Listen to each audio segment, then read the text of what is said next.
just want you to sit in your chair and go, hip hip hooray, for the Western press and the Western narrative, regurgitating the same old, every single day, without the truth.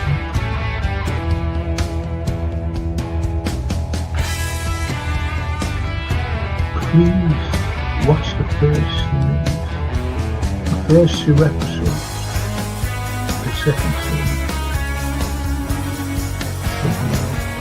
Look at that. Absolutely fascinating. And it was the first time the Beatles had really stopped being semi-professional almost.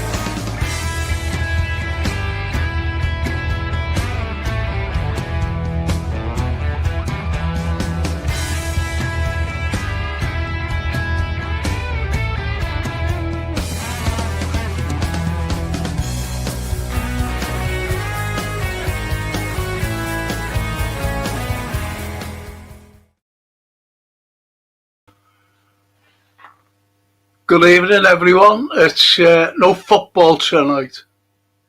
None whatsoever.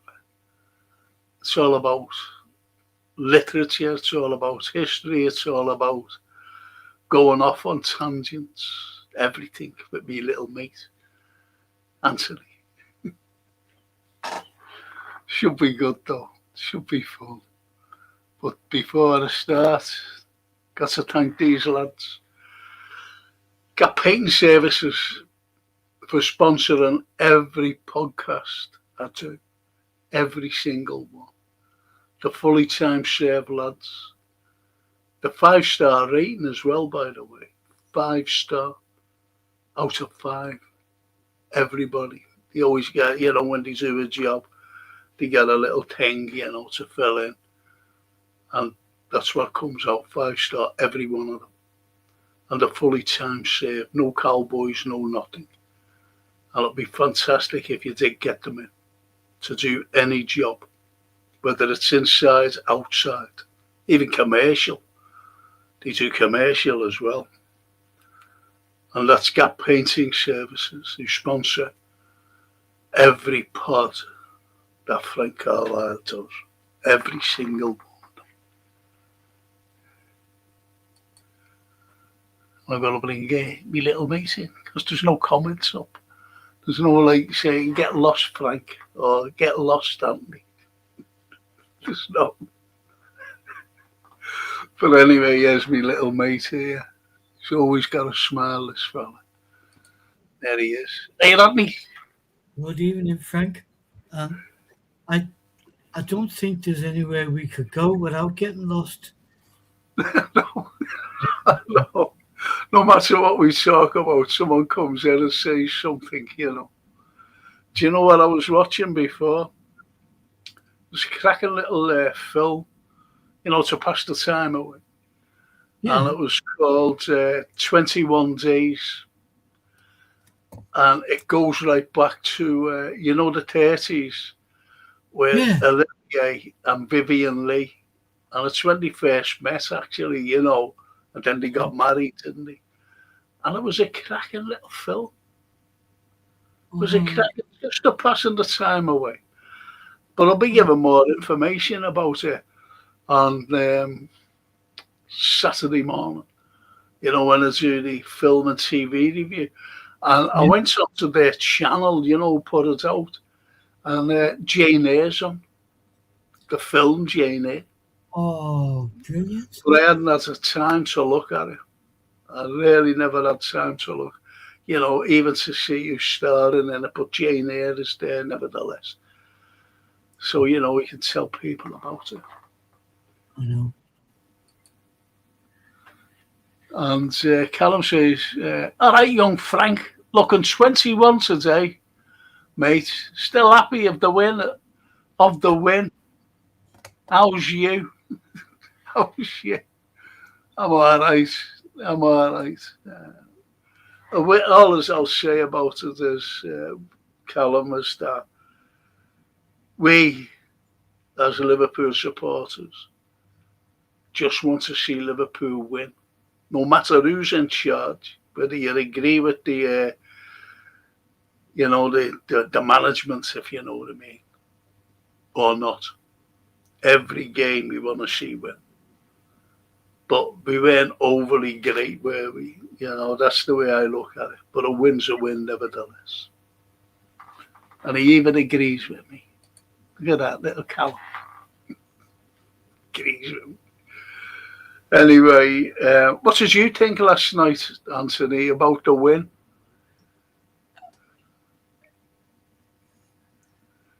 Kind of mixed feelings, Frank.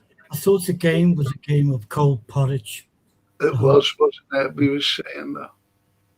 And well, I can't remove all the background stuff. No. And obviously tonight's not the night to go into it, but it like you said, really, it's the small victory is the win, but the big victory, I think, is lost. Yes, it is. And one of the lads last night blamed Mo Salah for not finishing. You know, if he's unfinished fourth, it's his fault. I couldn't believe what it. Or we're not in fourth place because of him. It's absolutely ridiculous. Anyway, football is gone, and until tomorrow night, because I've got a football show tomorrow. And BJ Lawson, my old mate, BJ, Andy Gamble, the boss of Gap, is a good friend of mine. He has done various jobs for me and my family. And there you go. And that's a good recommendation of BJ. Now, BJ he's like you. He's a great entertainer. He, you know, and you know what?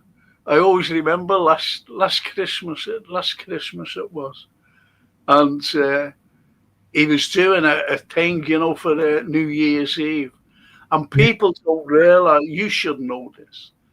People don't realize that the likes of BJ, the likes of yourself as well, going back, even Dennis Paparak, who I've just seen on the thing there, you know, they go and entertain people for their enjoyment, bringing in the new year. And people forget that. They just think that they're there, you know, as a you know, someone who should be there to entertain. Yeah. And they're giving up their time, family, everything to be, you know, just to give you entertainment and bring in the new year. And that's what people forget about. Yeah. Am I right? You're right. Yeah. When you, at a time and a place, musicians and entertainers and stuff are just like cleaners, hired hands, you know, do that, move out the way. And certainly it can be a very, very pleasant job to do amongst great company at those times, you know, Christmas and New Year's Eve and whatever. But also it's a bit of a bind, because yet people really don't see past the one thing. They don't see that you've got a family, or you've got kids at home. You know. That's what it's all about. You've done it. Dennis Paparak, you know, he's just come on from. Good afternoon, gentlemen. At my first viewing last night of the Alistair Sim Carol, you know, a Christmas Carol. Now, he does the same. He's in a group called a band, blimey, called the Incurables in America, obviously. Yeah. And he goes around America. He's always all over the place as Dennis, and he always comes over to Liverpool to play at the Cavern. Yeah. Always comes over. Great lad, good friend. Yeah. And Lynn Ellis, evening Frank and Anthony. Good evening, Lynn. Hope you're well. And Dennis says, we'll give you my thoughts on the Mo Slot saga tomorrow. See that? Okay, that'll be good to get your views on all this tomorrow night on the football show. Dennis, thank you. And the BJ says, spot on, Frank. You know about giving up your time to entertain people. Like as I said, I've got two entertainers there, Dennis and BJ, and they do give up their time, away from their families as well. And not only that, you've done it in the past, haven't you? Because besides being a fantastic artist, you're also another, what do they call it? Another string to the bow of being in a band yourself. So Oh yeah, yeah. I Yeah. couldn't, I grew up with a piano. I grew up with a piano in the house. My mother was a fantastic pianist, honestly. And my uncle Frankie, he was the eldest out of the siblings of my mother, Yeah. and he plays all the classics. The likes of from Puccini and Bizet, everyone, Verdi. He plays all the classics, and I always play this when I'm a bit down, believe it or not.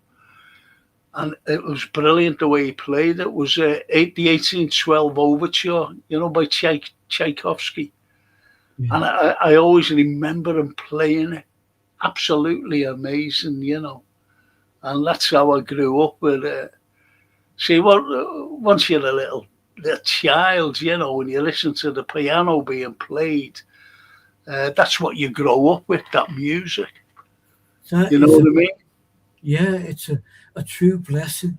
Um, it it's like um, the other day, on a sad day, but on the good side, uh, the family is fueled with music.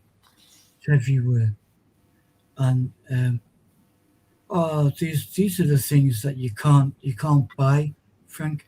To have that education, you just by growing up amongst that, I think is fantastic. As Well, I as we see get it. as Go. we learn in life, the most beautiful things are the things that cost us little. So Yes. And you to know what, Anthony? Um, I seen Drew, and I'm going back years ago, in a musical, believe it or not, and he was playing all the instruments. yes, just What a talented fella he is. Besides, what Stephen Graham said to me, the best actor to come out of Liverpool is Andrew Schofield. yeah. And I said, yeah, I never, I wouldn't disagree with that. And every instrument he can play, I couldn't believe it. Well, that runs through the family, Frank. That's what it is. It's wow. It's amazing to be in. Laney's dad was a player throughout the 50s, 60s, 70s, and stuff. And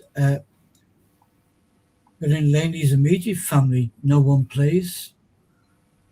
So when I met Lane, me and her dad got on as talking music and stuff. Yeah, And, same level of music, yeah. but yeah, it's strange. It Well, I just mentioned my mother and my uncles, yeah, and there was uncles. My uncle Ronnie, but he always played, like what was going on at the time. Like Jackie Wilson, for example. My heart is broken. He used to always play that, them songs around that era. And yeah, that my mother, she always played like the likes of Sinatra, but yeah, she could play anything. yeah, And as I said, my uncle Frankie, God blimey, he was incredible. Yes, I couldn't play a note. I couldn't play a note on the piano. And yet my granddaughter, Sophia, she's 13 now. She's been playing the piano since she was 4. And she can read music. You put music in front of her. She's in she's in the nativity play tomorrow, and she opens us up, and she's in every scene. She's playing the angel Gabriel, the archangel Gabriel, and she opens the panto or whatever it is, the nativity play, with a song. That's And it's good. being filmed. It's actually being filmed. She said, I'm dead nervous. I said, don't be nervous. Don't be nervous. Just be yourself. Yeah, yeah. Isn't that lovely? That is wonderful, and what a memory for her. Yeah. You know, it's also true that it comes out in different ways. Frank, it's whatever it is with the creative being or whatever, but you have it in your way, and others have it in theirs. It's just, Well, BJ says, your guest, he doesn't know who you are, or he's just joined us as BJ. Your guest will remember my band, Elliot, also Bunter, with Kenny Parry. don't remember the name of the band, but I certainly remember Kenny, who is a good friend, I think, and fellow musician with our great Billy Kinsley. Billy Kins. Yeah. Yes. Yes. Do you know, I don't know, have you been reading anything about, I remember Elliot myself, to be honest, and Bunter. Because what made me mates, what they used to have, fancy name yourself, Bunter. And there used to be a mate of ours called, still going today, Bunter Davis. And we said, are you in that band, Bunter? He said, no.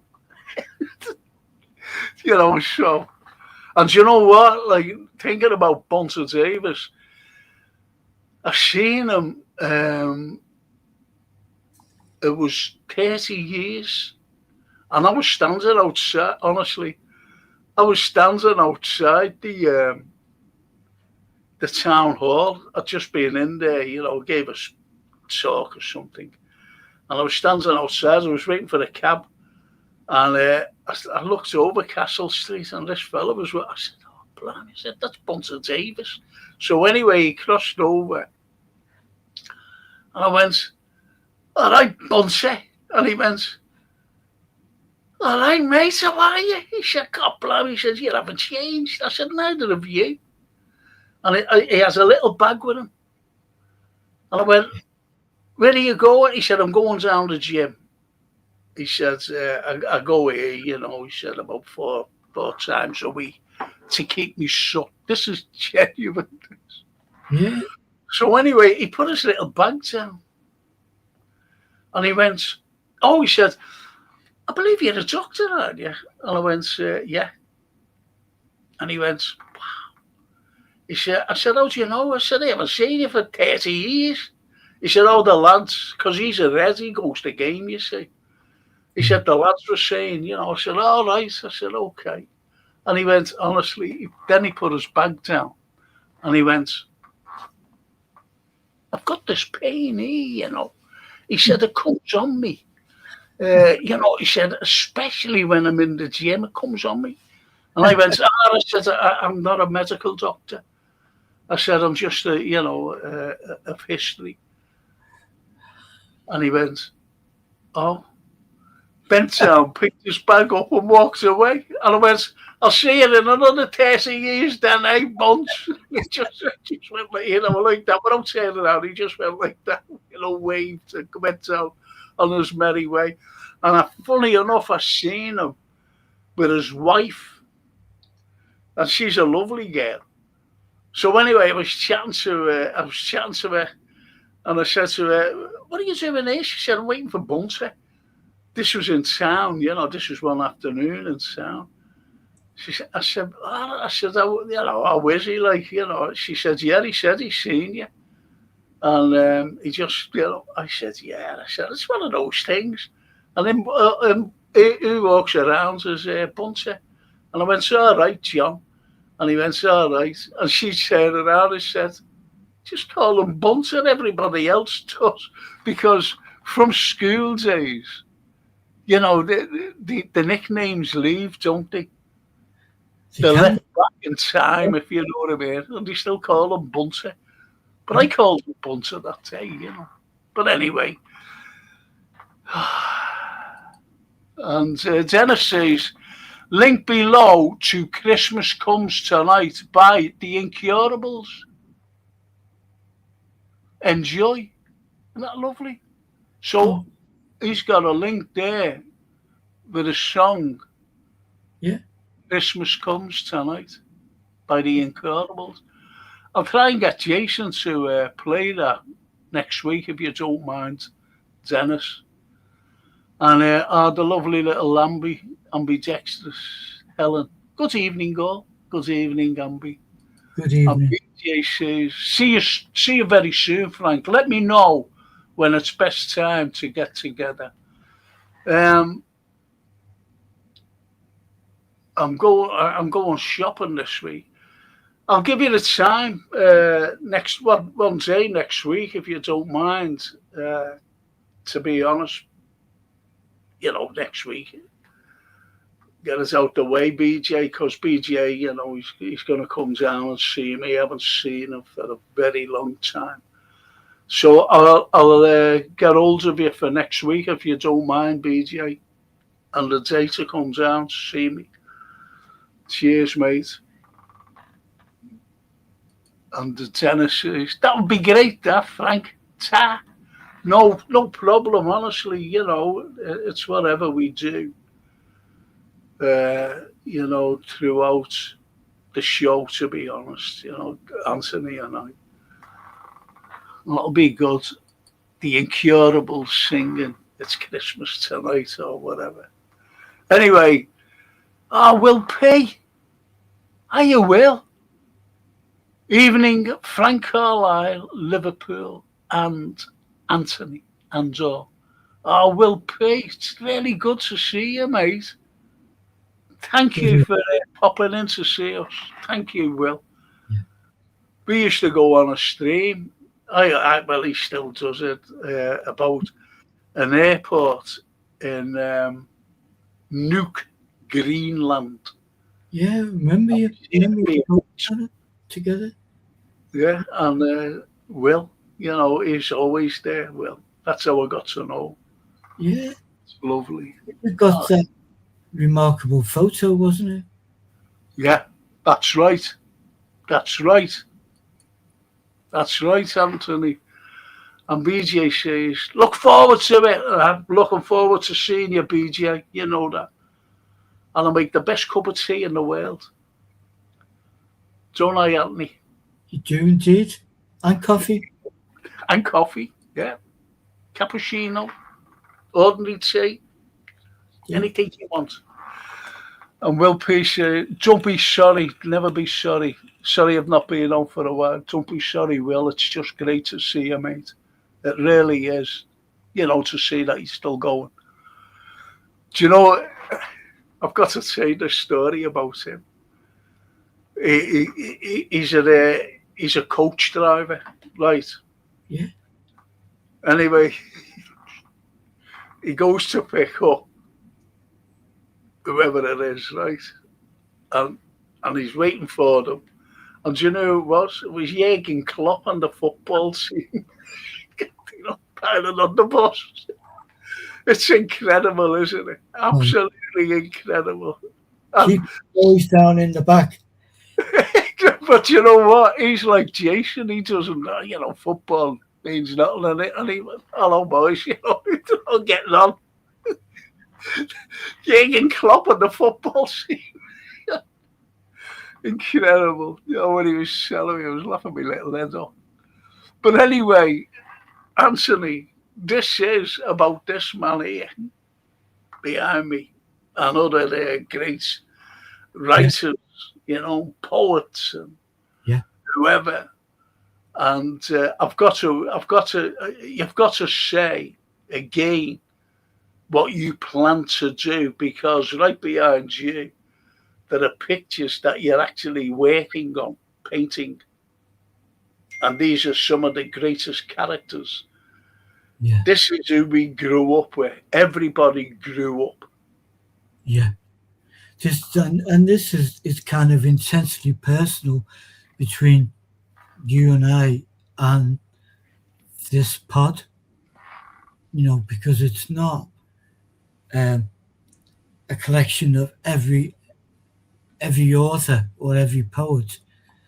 These are the people that have touched us more so than others, and that's why I was inspired to start painting them, because we would talk about them, and you would relate a little bit of background story, life story, and I happily would go away and research and think, wow, what a lady, what a gentleman, what a gift, and they are the people that obviously mean the closest to me.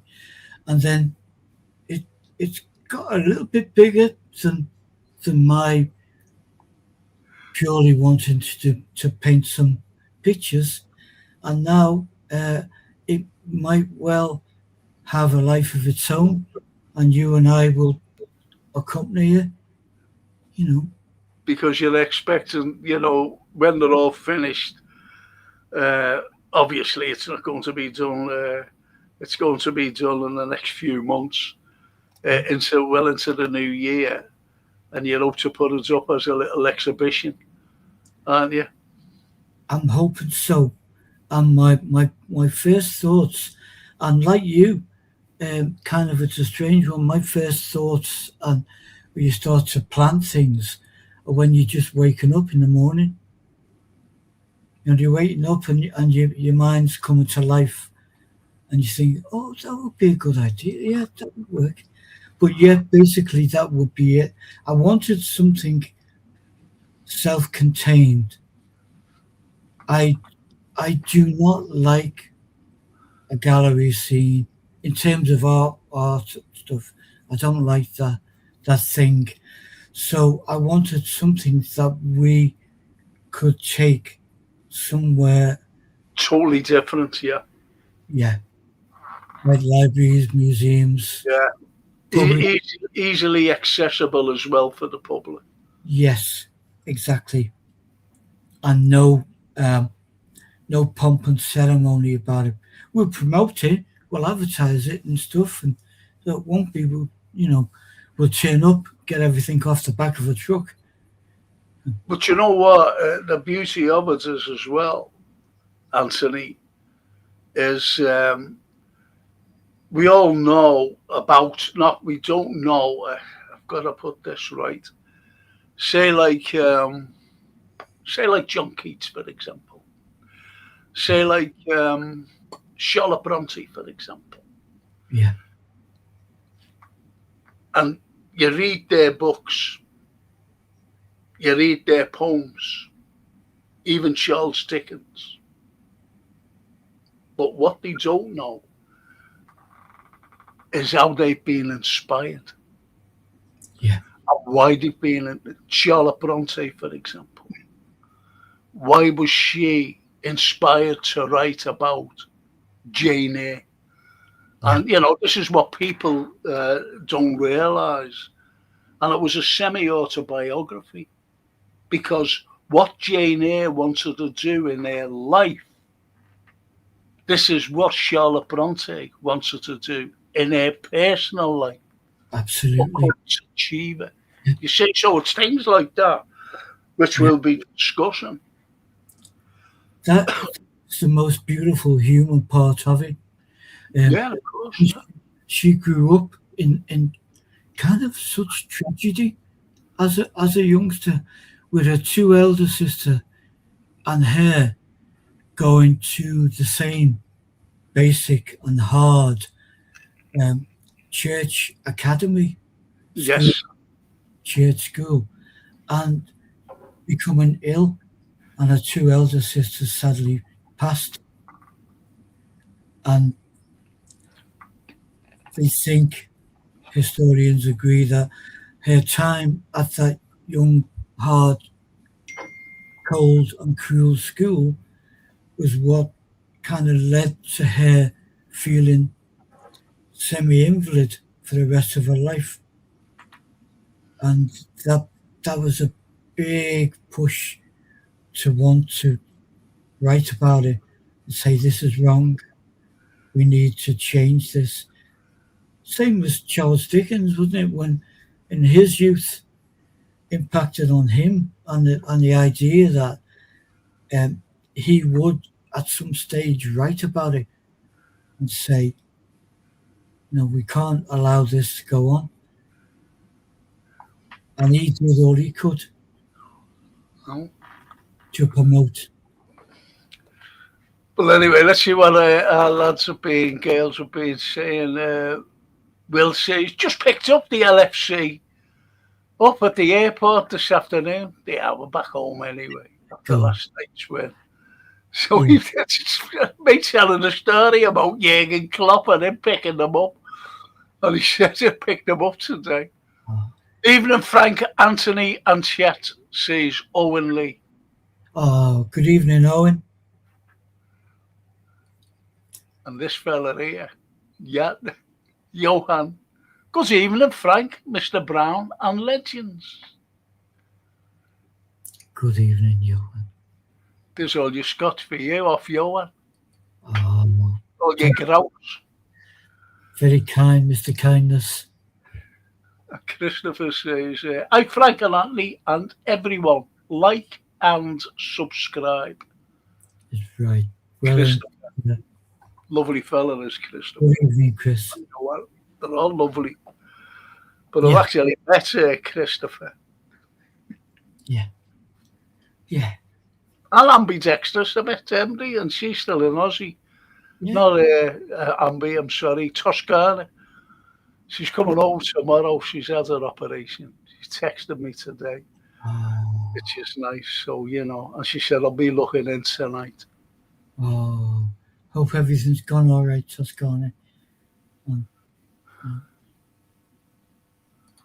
Dennis says, need to run for a meeting till tomorrow. Thanks, Dennis, for popping in. Thank you so much. And give us your rundown tomorrow night on the football show. That'll be good. Cheers. Dennis. Enjoy your meeting. Do you know where he lives, don't you? Tampa, where it's dead warm. Florida, yeah. Yeah. Dead warm. And alligators. He walks past alligators. He actually walks past alligators. Just Dennis. Quickly, I would imagine. He said he was walking home. This was only last week. He was walking home. And all of a sudden he said this big alligator was coming up. You know what? So if you don't like anyone, you can feed them to the alligator, couldn't you? Take your legs off. I tell you what, that brings to mind for me are very scary. When you're gigging in a band, and even the smallest gigs, you've got to go home with your amplifier and your guitar. So you've got nothing to ward up. Well, suppose you could hit him with the guitar and stuff. Right? Hit him with the Incurables. He's got a band called the Incurables. Just hit him over the head with that. Yeah. But anyway, let's get back to what we should be talking about. You see, I've always said, and I'll say it again, people read stories, as you know. Yeah. They just read them. And what it is, when they read them, it flows. It flows. And you're not really, I shouldn't say this really, but I have to.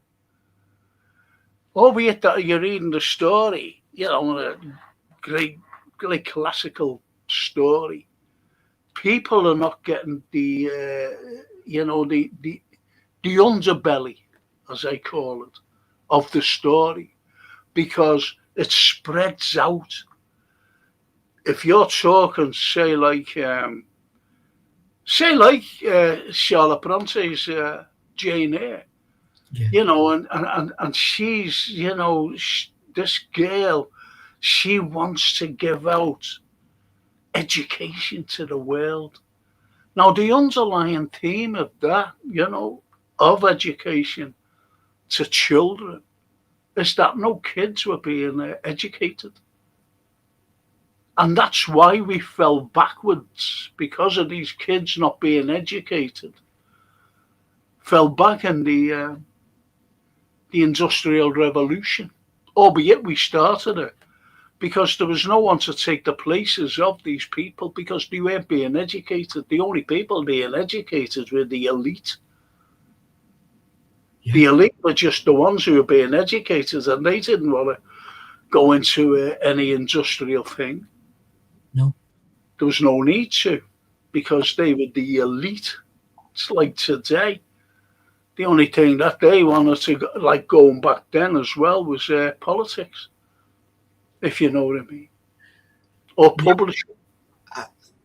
Frank, I totally, totally 100% agree, because that kind of plight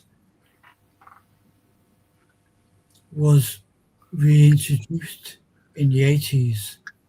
We won't go into who, but that thing. So, therefore, there was no education for the youth, and anything that they would have at one time been trained to do was being sold off, dismantled, dismissed.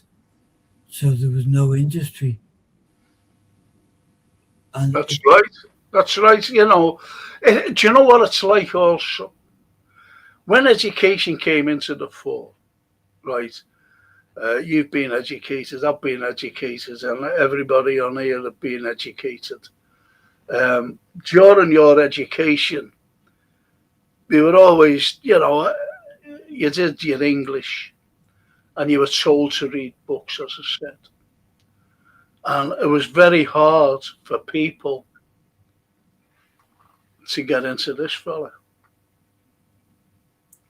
yeah, Now, what do you think people, or like you, me, and everybody else, you know, you're in school and you go, "Ooh, you're doing Shakespeare." Why do you think people were afraid of Shakespeare, reading Shakespeare?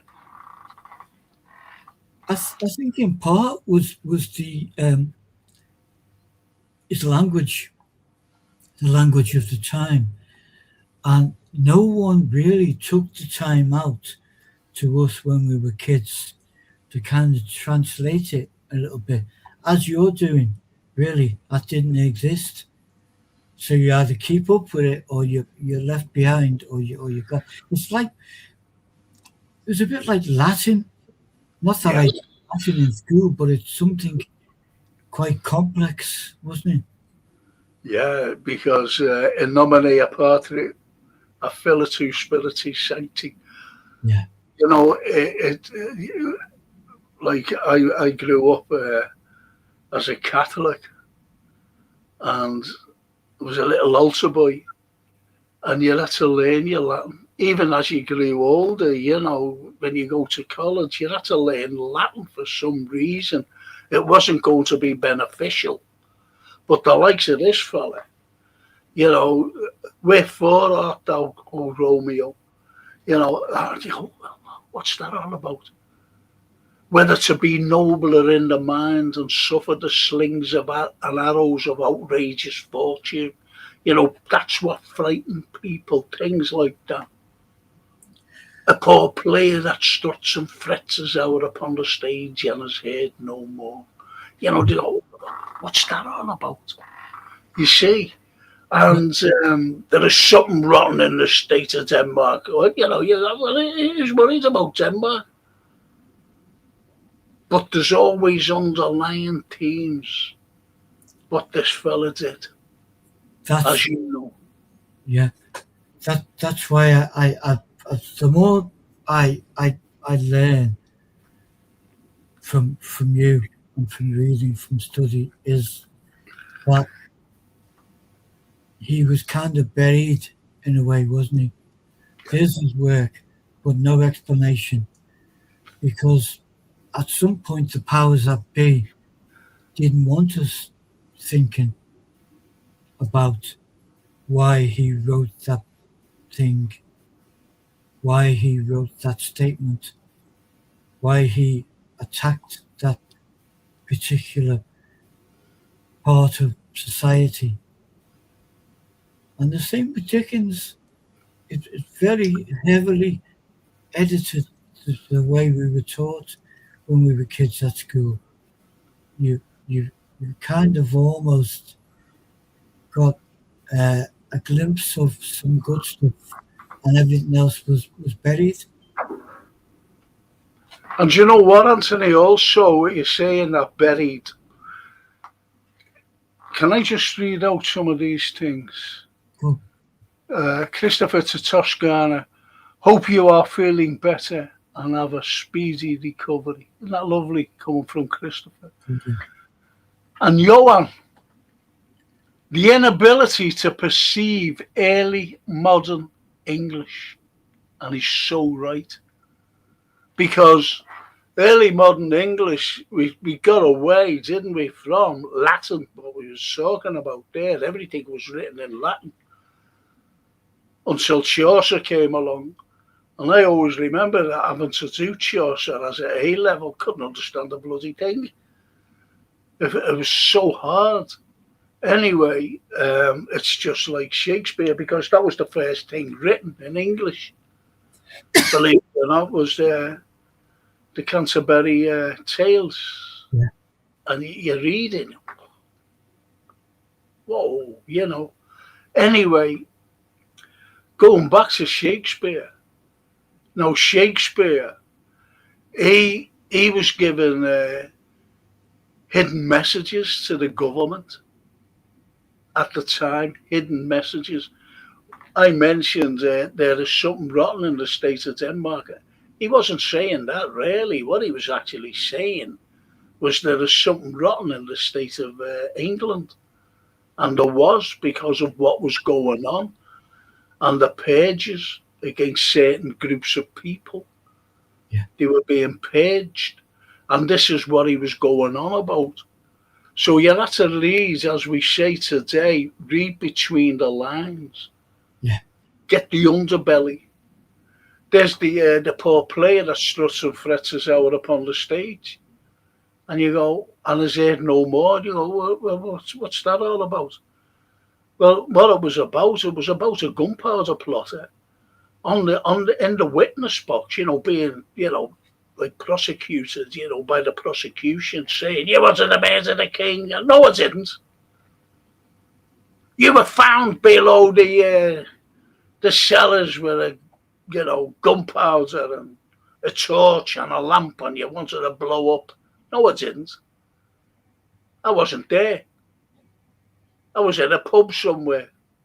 This is what was, but the transaction of the actual trial was by, who's you think at the trial, and he had nobody to give out another transaction. He was the only one who was writing. Who was it? Mr. Cecil. Mr. Robert Cecil. And he took all the confessions as well. He wouldn't allow anyone to take the confessions. And it was shocking what they did to those people. Yeah. And the poor player that struts and frets us out upon the stage are the plotters. Yeah. And what they were saying, he was just writing down, in other words, misinformation. Lies, in other words. Because they weren't saying what he was writing down. And what you read about the transaction, they never said anything at all like that. Not only that, the poor player, right? And it goes on, it was a tale. Now, we all know what a tale is. A tale is a story, T-A-L-E. A tale is a story, right? So this story is made up. Yeah. A tale told by an idiot. An idiot full of sounds and fury, signifying nothing. What it signified is the lies being told. And what it signified nothing is that you weren't told what the lads were saying in the witness box. You know, these plotters. Yeah. And that's what it signified. A tale told by an idiot. And who's the idiot? Robert Cecil. Robert Cecil. Signifying nothing. You know, full of sound and fury. And this is what this fellow was all about. And this is what he was, Robert Cecil. A horrible man. But who actually wrote that particular thing? But your friend on your shoulder, Mr. Absolutely. William. Yeah. Because little does he know that Shakespeare has a photographic memory, knew everything that was said, and he went back. Now, don't forget that the trial of the gunpowder plotters was in 1606. 1606. Yeah. Macbeth, where that speech comes from, was written in 1606. So he was right into Macbeth. Now, I've got to tell people why Scotland's had nothing to do with the Union, you know, like England, Ireland, Scotland and Wales had nothing at all to do. And Shakespeare always wrote, if he wanted to have a go at the, you know, what was happening in England, he always had to write about outside. Macbeth, Scotland, Hamlet, Denmark, Othello, Italy. You say so, these plays, Shylock, The Merchant of Venice, Venezia, Italy. You say so, anything that was written, having a go at England, you know, what was going on, the persecution and the purge, was always written outside, you know. The only good things that he was writing about England, and he had to write about them, with the histories and the histories of the kings, like Henry V. I'll just say this, Henry V, you know, where he's at a place called Harfleur. Now, everybody loves Henry V, everybody. You know, they all thought that he was a great king and whatever, and a genuine king, a forgiving king, a king who's shown love and everything to anybody, including the enemy. But here's what he wrote.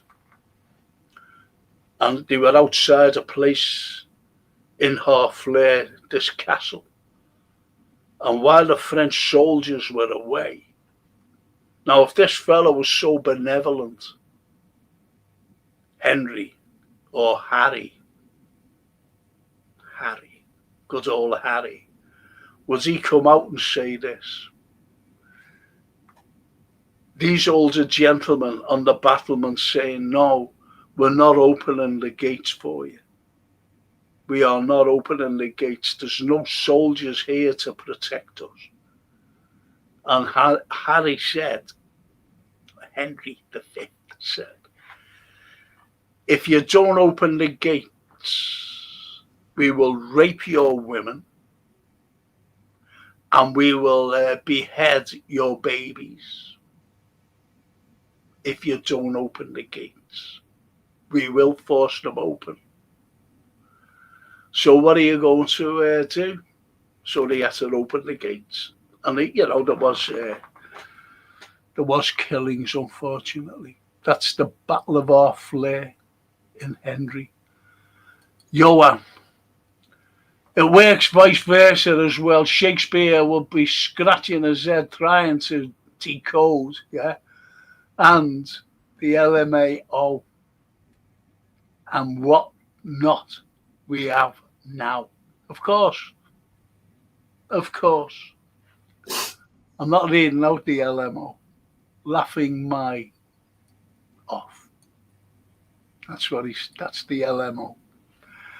And the lovely Ellen, the Amby says, I studied Chaucer at college. The tutor was originally an actor and he read the book in the accent of the time, which helped because I couldn't make sense of it at all.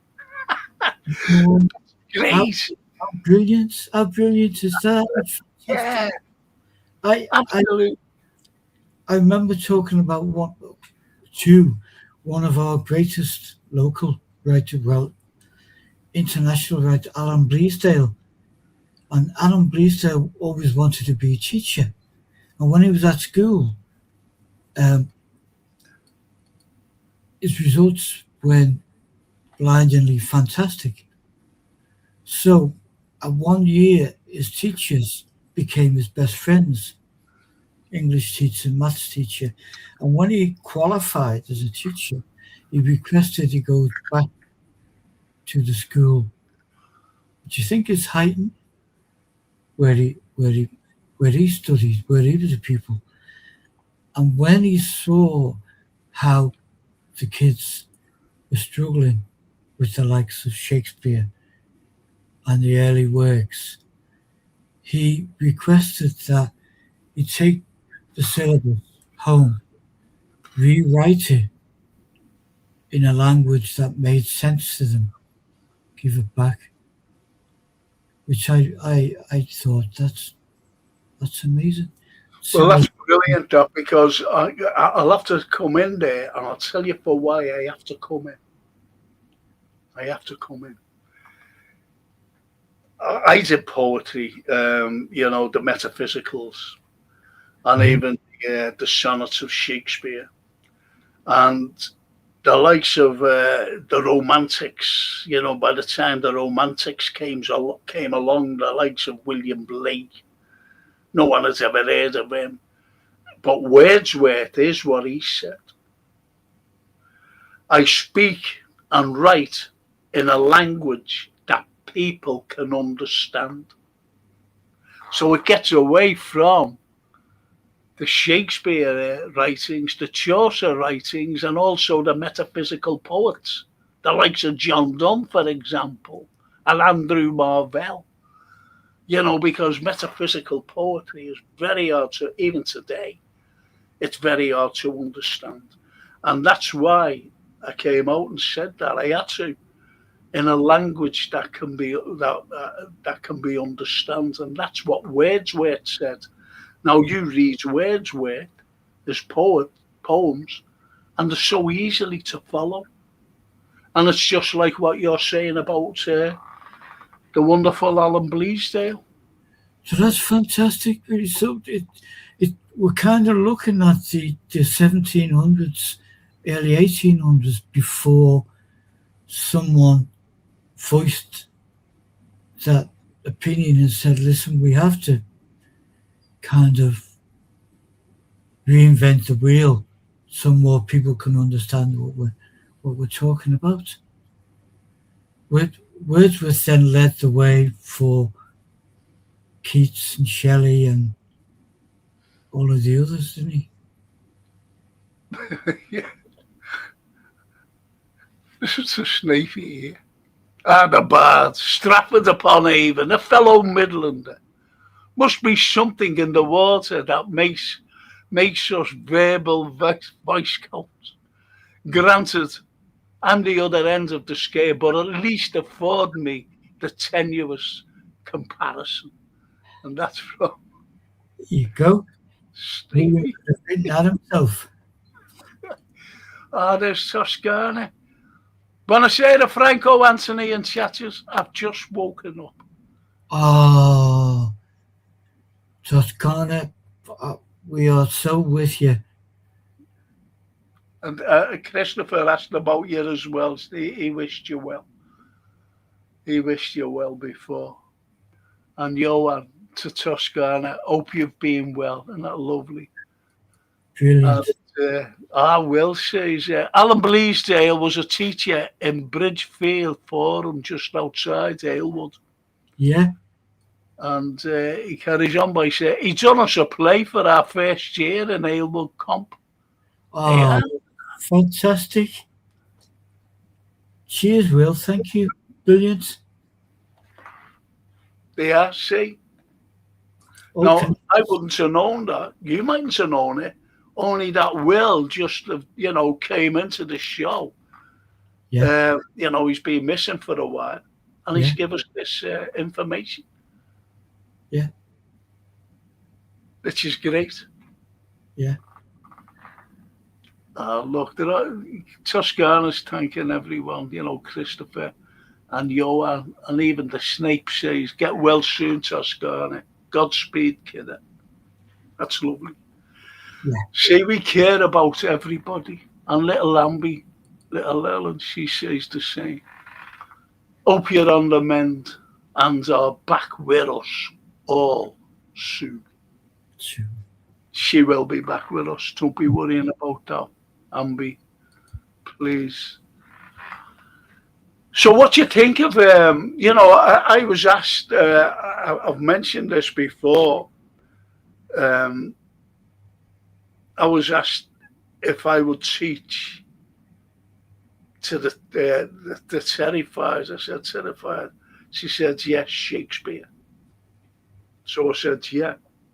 Only to make it easier, it's only what Bleasdale said. It's only what Wordsworth said, to put it in a language that can be understood. And I had to go through speeches and everything, and they found it great. I find it great.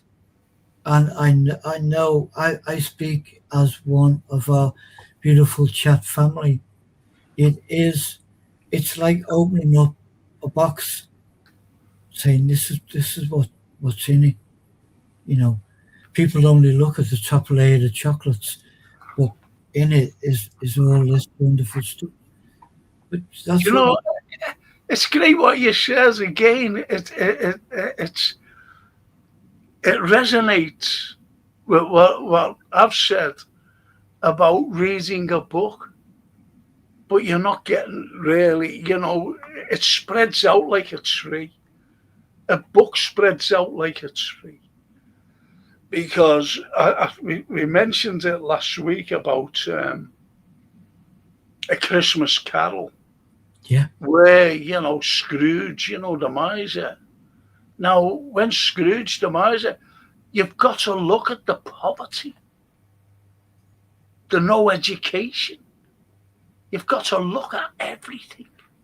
Yeah. Within that, the greed. They don't give a toss for the poor. No one, especially with those two gentlemen going in for money to try and give some merriment at Christmas to the poor. It's like the food banks today, Anthony. Yeah. If there was no people, I know a lad by the name of Gary Walto who works, yet he goes to supermarkets, loads up the vans, and this is in his spare time, and brings that food to food banks so that people can go to a food bank and eat, get some groceries. Yeah. These people who have nothing. And he just doesn't go to Liverpool. He goes to Manchester, where they sing in your Liverpool slums and bin dippers and that. Yeah. Little did he realise that Gary Walto and his mates go in vans to deliver to them food for their food bank so they can eat. And they call us bin dippers. And that's the annoying thing. That's the annoying thing. You see, so it's do you know what? It's a tale of two cities. Yeah. It's Mr. Carden versus the guillotine of A Tale of Two Cities, where he goes and in place of to have his little head chopped off. Tale of Two Cities is a great, No. great novel by the man himself, as you know. Yes, Mr. Charles. Yep. What you were saying there about modern times, you cannot avoid the fact that it has not changed since Charles Dickens wrote about them, and even before, 50, 60 years before Charles Dickens, when William Blake Oh, written about it. William Blake. I'm being honest. I knew about Shakespeare, obviously, his sonnets. I knew about Andrew Marvell. I knew about going right up to the likes of Wordsworth, Keats, Browning, Byron, Shelley. Knew all about them. And when I was in higher education, university, that is, all of a sudden this fella appeared, and his name was William Blake. Knew nothing about him. It wasn't a shame on me, No. but as you say, it's about what you learn as you go higher in education. And, this William Blake hit me in the face. And I couldn't believe it because he's one of the great, we talk about Dickens being a great commentator about social issues. William Blake, incredible. Incredible, yeah. Absolutely incredible. Talking about kids, talking about education, talking about the abuse of kids. Yeah. And, this gets you. And this is 1794. But it'll be going on for centuries. Yeah. Then, I said 1794. It wasn't until 1870 with the Forster Act that, kids could go to school. But it wasn't until the Mandela Act 10 years later in 1880 that it was compulsory for kids to go to school. Yeah. And then that describes the same thing as Dickens describes, the whole complex mix of it. It kind of suited the parents who were poverty stricken. If there was a couple of bob to be made and their children could make it, but they couldn't, there was kind of mixed emotions about allowing your children to climb chimneys or go down mines and do all of the things that now we think that's insane. But at those times, with those hardships, it was like, what else do we do? What else can we do? And it's like what I wrote a play, which hasn't been. I had it. It was going ahead until that bloody COVID, that nonsensical COVID and the lockdowns. But anyway, and it's about a fella who, as a young child, he escaped certain death. He escaped certain death. I don't want to go into it too much because the play is there. I'll try and do it one night because it's so full of heroics. It's so full of ingenuity, but also tragedy. Yeah. It's so full of tragedy and poignancy. And the Snapey says, when you look at Shakespeare and other playwrights, it's self-evident that the larger population comprehension of his works are indecipherable. Now, I'm glad he's put that indecipherable in, not for the sake of. Remember when I was talking to you, Anthony, and I said about long words and letters disappear, and I have to guess what the word is. Yeah, I do. Yeah. And that's one of them. Now, the way Snapey put it in, letters were disappearing on me. at the end, and when I go towards the end, they disappear at the beginning. But I knew what he was writing there because it just of his works were indecipherable. Yeah. I knew that it was that was the word, so I have to guess words sometimes. Yeah. To many nowadays, some of the stuff I read is primitive. Yeah, look at that. That's a cracking comment. That. So you understand where I'm coming from. Yeah, look at that, little Lambie. I'm reading A Tale of Two Cities at the moment. Isn't that lovely? Isn't that so coincidental? Yes. I know when Lee says, Frank, can I ask a stupid question in Old English? When you see a shop sign saying ye old, would they say as it's written? Hope that no, it does make sense. And I'll tell you for why, because Anthony, Laney and Francine, where was the last time we had a drink? Where did we meet up? A couple of Christmases ago. We Or was did it last Christmas? in town. Yeah. Yeah. What was the pub? By Well, Rigby. we ended up, we wanted to go to a famous pub called Hole in the Wall. And we That's ended it. up going to, No, that's right. We were going there. That's what I'm sorry. Yeah, you're right. Yeah. That's where we were going to, but it was chock a block. And it's only to say what Owen's saying, ye hole in the wall. That's where it was, wasn't it? Where we were supposed to meet. it was, yeah. And we Yeah. went to the saddle because there was more room in there where we could at least sit down. Yeah. Point is what Owen's saying, ye hole in the wall. And why do you think it's that, Anthony? It's named that, ye hole in the wall.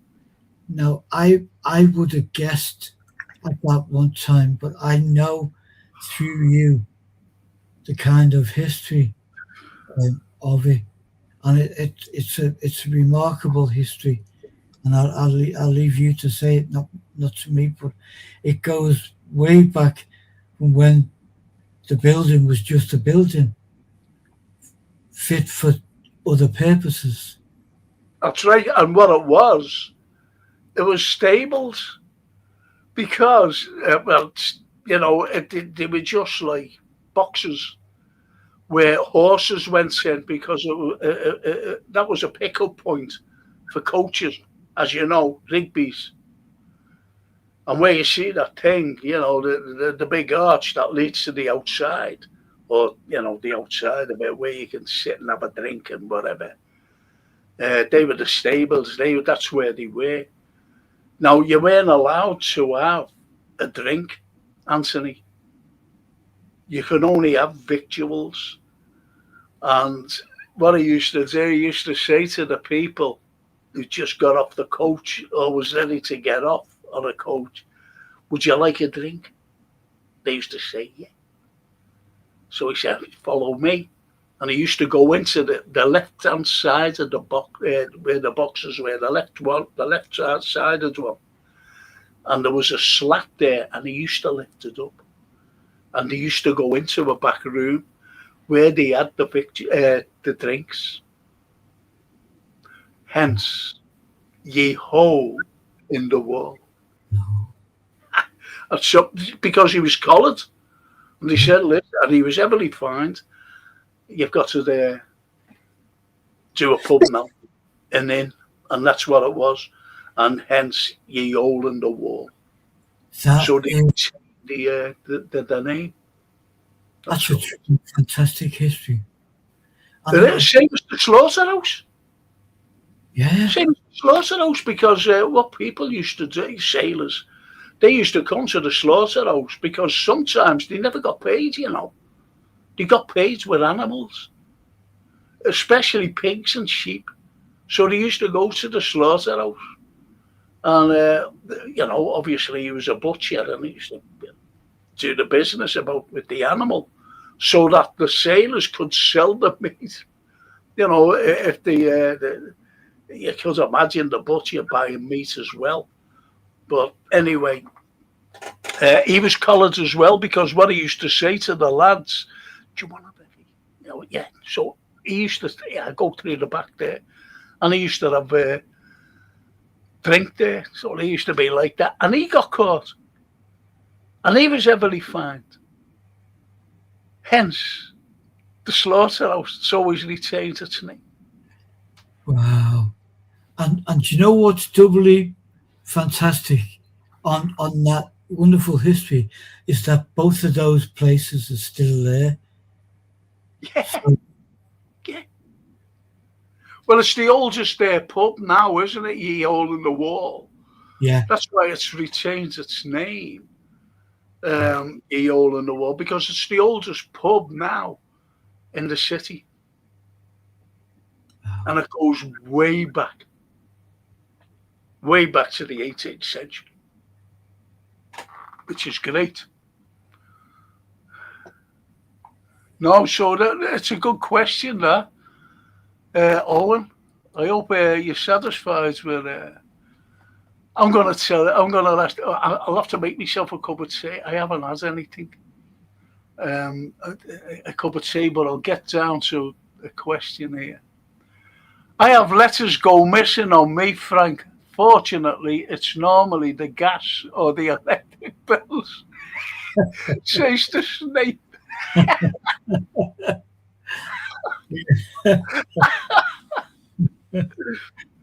I'm flowing. I have a Francine opening my bloody mail, to be honest. Anyway, can you talk about the post house? The post house, I can talk a bit about it. I haven't got numbers and dates, but I can talk about Oh, it. just talk about it, please. It's Yeah. only while I'll make myself a quick cup of tea, and I'll be right back. If you Yeah, don't mind, Anthony, please.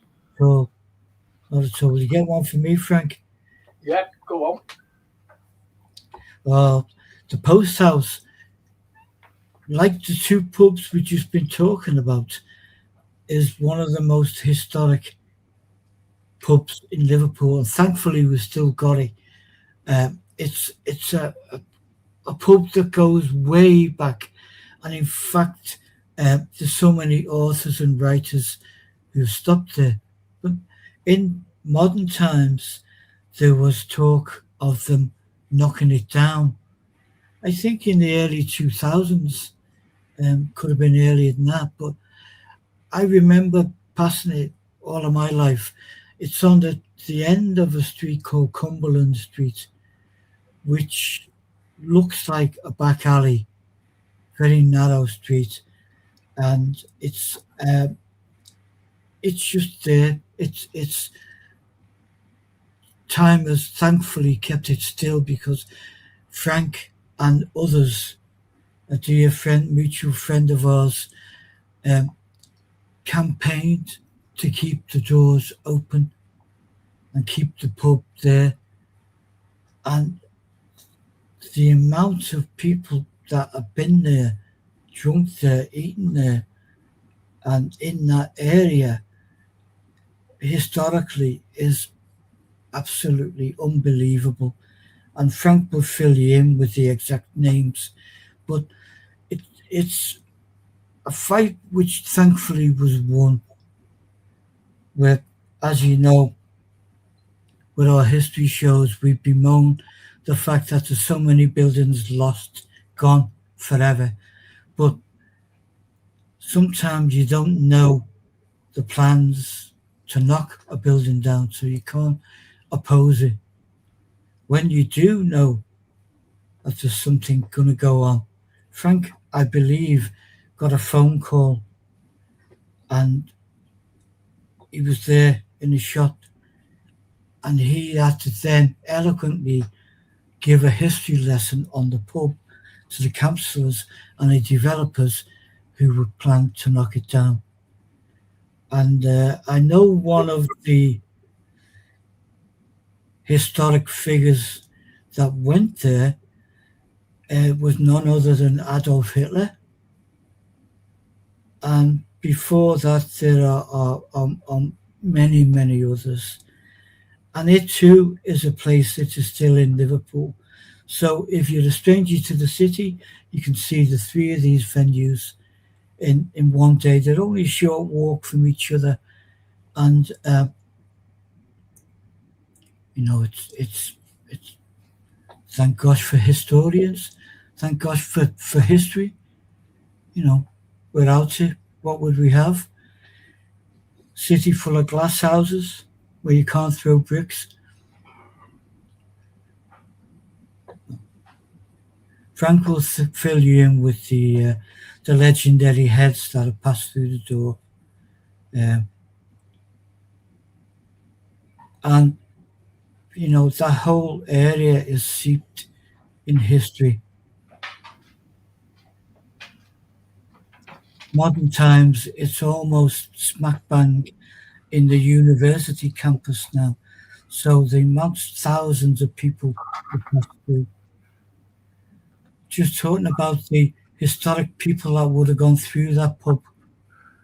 Incredible. Post house. Yeah, Oh, incredible and legendary. Adolf Hitler, I you did reckon? mention him, yeah. And I believe he did not say, "And take your own girl" when he was around. Where's that on your shelf? Some of the greatest writers. Dickens went in there. Charles Dickens. Um, there was a fellow by the name of Nathaniel Hawthorne, an American. He was a consul here for America. And he wrote one of the most telling novels called The Scarlet Letter. And it was about a Yeah, Puritan community in America, obviously. Excuse me. And he wrote The Scarlet Letter because one of the females, a married woman, no less, had an affair with some fella. And they found out she was found out. No, I'm sorry, she was single. She had an affair with a married man, and she was found out, and she had to walk around with a letter A in scarlet. Think about a scarlet woman. That's where that originates from. A scarlet woman. If anyone was any lady. And that's where it comes from. The Scarlet Letter. To call anyone a scarlet woman, it comes from that novel by Nathaniel Hawthorne. And he didn't like Liverpool, by the way. He hated it here. Didn't like it at all. He said it was rough. Tell you who else said the same.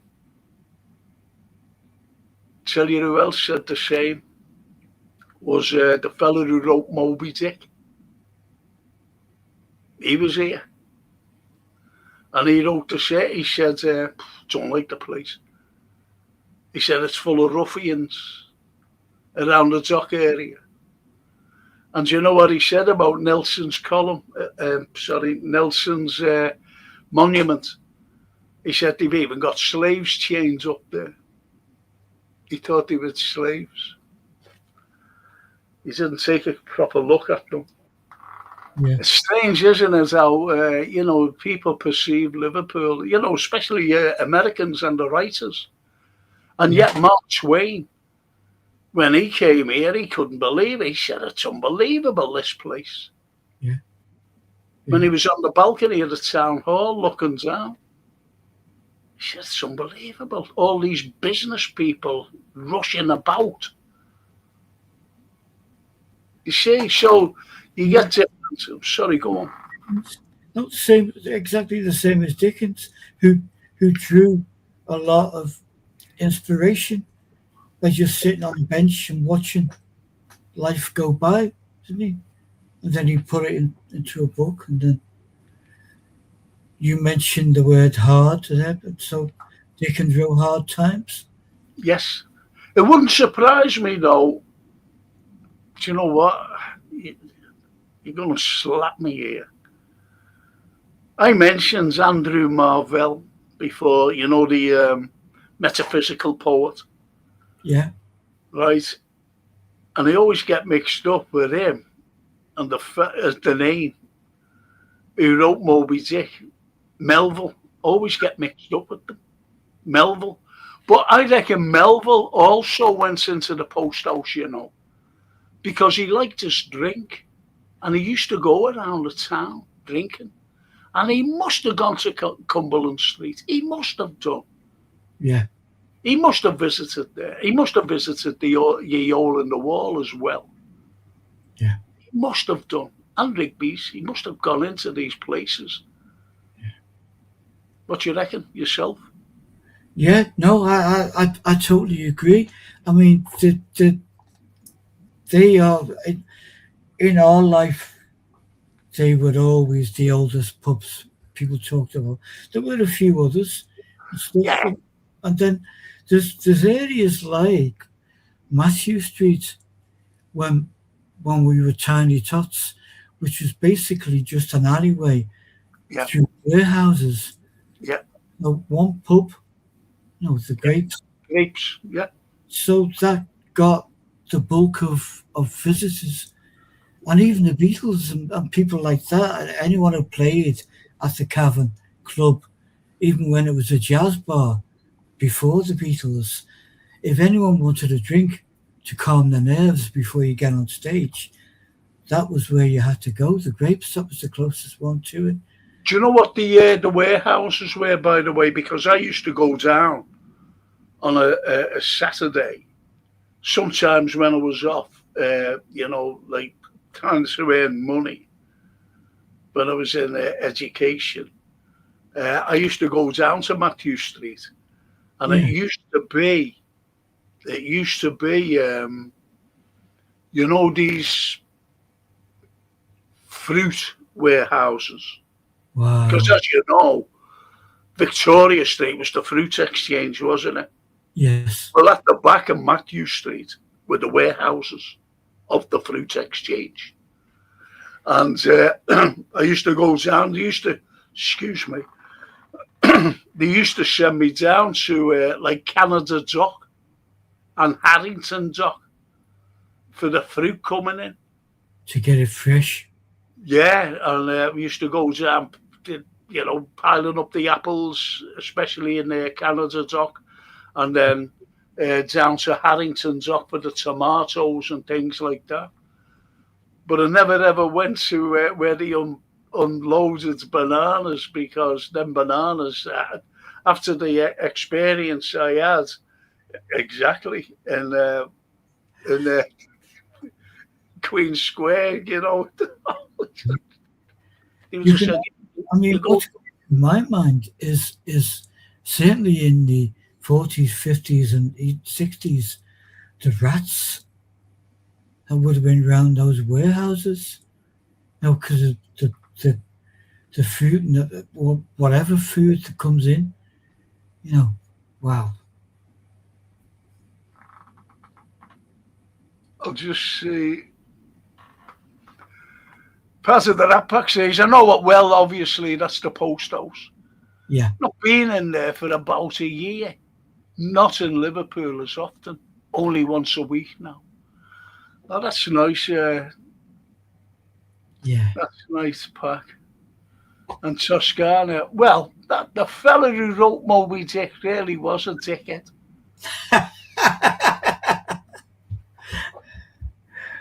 That's shocking, that, isn't it?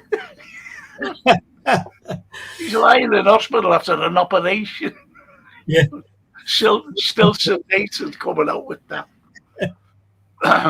And the Snape says, in the pool of life, in bygone days, it's fairly natural conclusion that some people's observations, stroke perceptions, would vary enormously.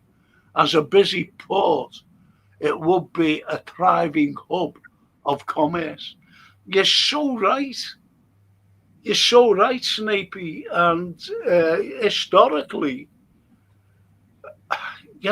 we didn't get our city status until 1880 by Disraeli, and no one would give us our city status, yet it was the second city of the empire, and that's where the jealousy falls, because Liverpool was in the right place for the sale, that is, ships, the right place at the right time, because it was the hub of everything, all the trade coming in to Liverpool for all the country, by the way.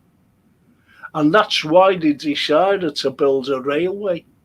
Think about it, a railway from Liverpool to Manchester. And where he got the idea from, it was a fellow named Hutchinson, actually. And he was up in, I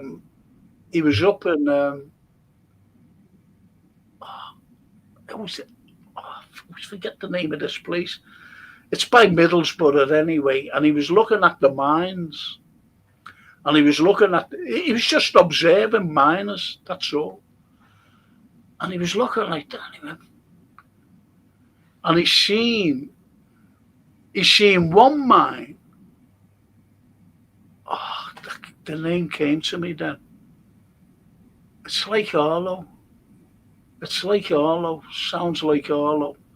Anyway, he seen them and they were coming out with big sacks of coal. Right, coming out. Struggling. It was like, like trying to put a fire out, and they had the buckets going, hands in the buckets to each one. And that's what it was like with this coal.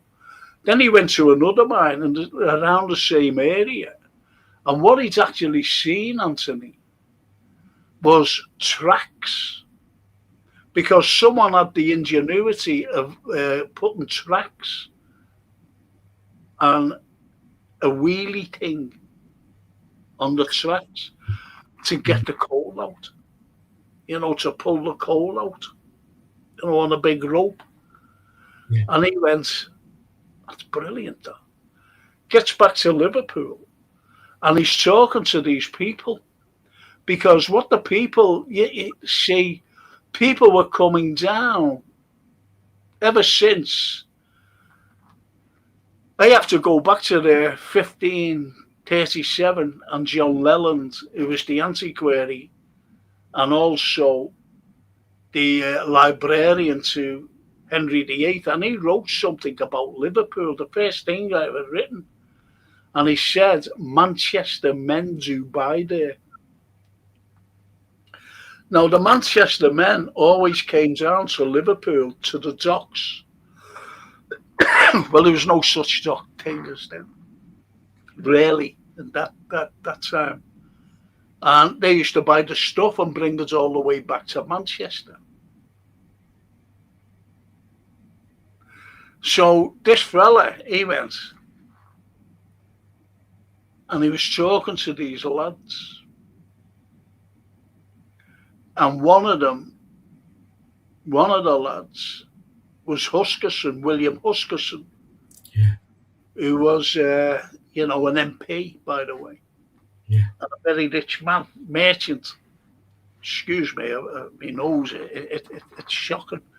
I've got the itches back. Anyway, and he said, listen, this is my plan.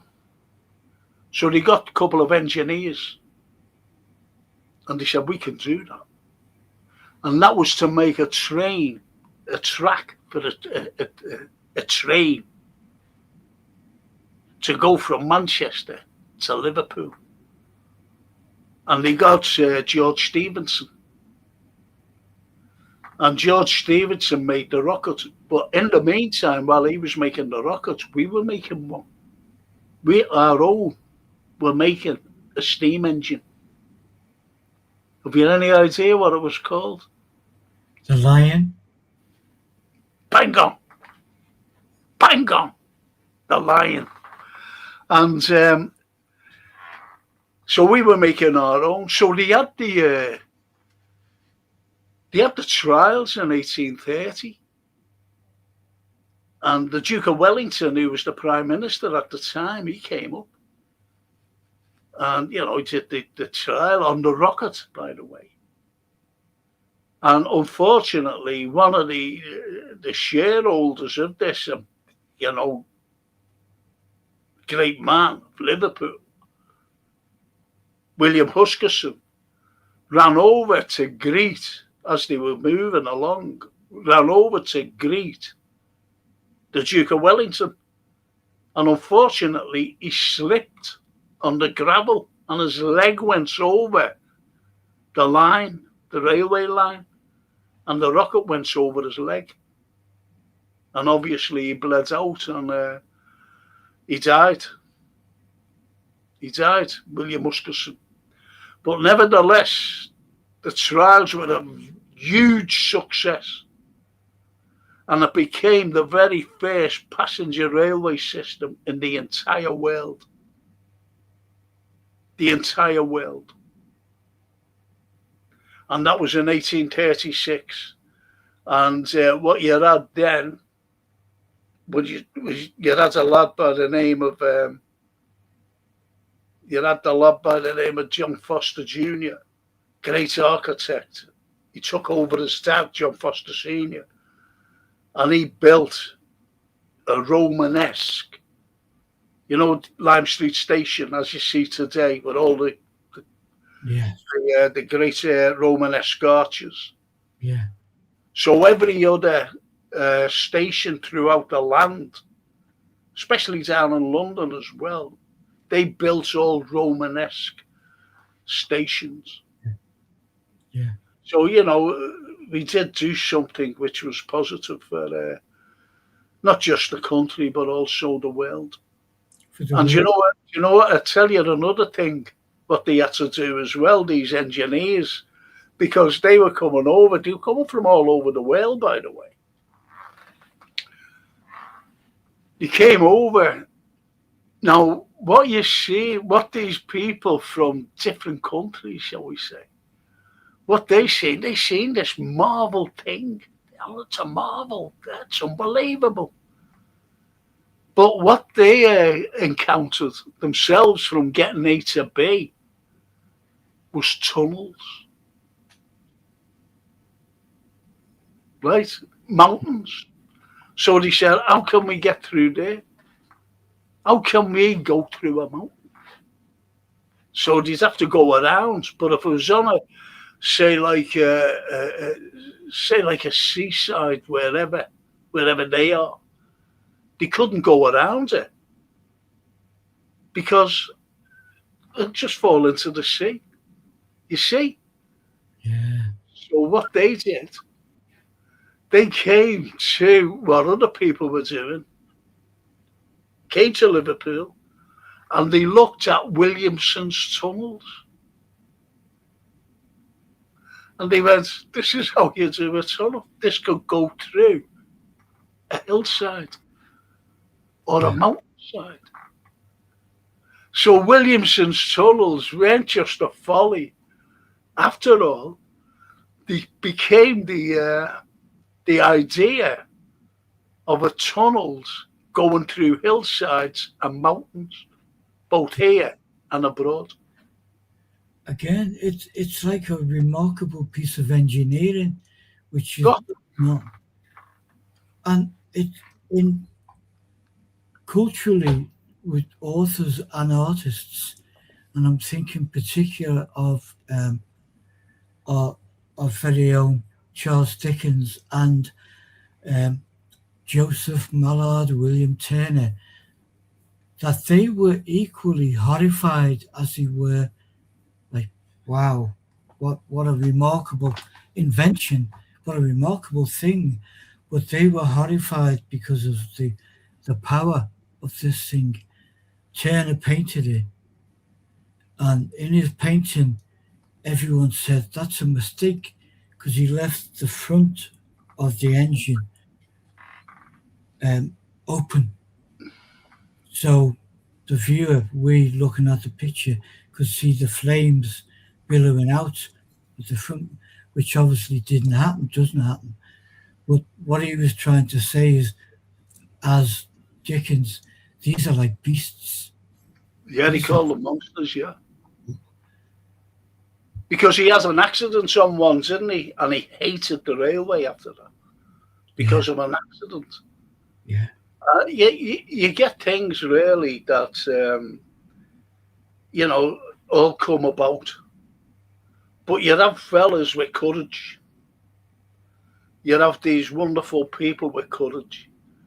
And one of the greatest people, my opinion, and it's not just because of Liverpool. You've got to look at the Melly family and Charles Jr. He bought a biplane. Planes had only been invented by the Wright brothers. And he used to set off from Southport Sands, where it was, you know, a bit hard, sand, and take off and go to Manchester and back again. You know, it took him an hour or so to get to Manchester, you know, in this plane. And he said to his wife one day, he said, "Do you want to come with me?" She went, "No." He said, "Oh, come with us." So you could imagine his wife being forced into this plane. In all finery, by the way, you know, Edwardian finery dress. yeah. Don't squash the Exactly. You know, with a big fat dress on, you know, those big things. So she was forced in it. And he took off. Now, we know that ladies went in balloons, you know, from the Montgolfier brothers, you know, and the 1774 thing, when they went up in a balloon, the great Frenchman. yeah, And, then we had James Sadler, the British fella from Liverpool, actually. father He and son, became the first, sorry? father and son. Father and son, he became the very first British aeronaut. And his son, Wyndham, he became the very first fella to cross an expanse of water. I always remember being at a meeting with Rod Owen, remember? Rod. Yeah, And yeah, there was this archivist there because I had to give all this history stuff, you know, where the buildings and streets were going. And this I mentioned about Wyndham Sadler. And this archivist said, "No, I'm sure it was an Italian." I said, "It wasn't an Italian." I said, "The Italian crossed over the channel on a boat. On a boat. He wouldn't take the chance." I said, "The fella who did it was Wyndham Sadler in April 1817. He crossed from Dublin to Liverpool because his dad had been trying to do it for years from Liverpool to Dublin." And I still stand by my convictions. But he never like denied it or anything, you know, what I said, this archivist. And unbeknown to you, as a kid, you used to play football near his grave. Yeah. So, you know, when let's see what the lads are saying. The part of the Rat Pack says, proper pubs. I might do a trip. You crack. Roscoe Head, the Lion Tavern, ends up in the Philharmonic. Yeah, Only 4 pubs, chaps, because I can't sink the jars like I used to. 2 in each will do. Well, there you go. You're like me, Pack. I can't yeah. do the same. And Anthony can't do the same. No, I can do.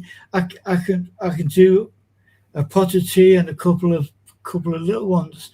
But probably there, if you wanted to do 2 or 3 a visit, you know, they're all there. Yeah. We should enjoy them and embrace them while we've got them. And the Snapey says, "This is pure conjecture on my part, but even visually, Liverpool would exclude individuality. The fashions and the fabrics would be so different from anywhere else simply because they landed here first." You're so right. Yeah. You're so right. There's a group of lads. I don't know whether they're still alive today. I just don't know. And they were called the. They were called the. God blimey. God blimey. Not the Cunard Yanks. The Cunard Yanks, thank you. And they were bringing over, the music from Absolutely. America, especially New York, and also the neon signs. They Absolutely. couldn't believe the neon signs, and also the dress. And they used to, because you're talking after the bloody war here, Yeah. where all around the country was so grimy. Because of the war, being bombed and wherever and whatever. So anyway, these Yanks used to go away, seeing all these fabrics, they used to try the suits on, so they bought the suits in New York, came back with the records, and that's how the Beatles started, really, Absolutely. with these records that the Cunard Yanks are bringing in, as you know, Anthony. In the next room to where I am now is an old wind up gramophone which came back from New York. My granddad was a Cunard Yank, and it played 78s. So that's all you do. So there's a load of heavyweight.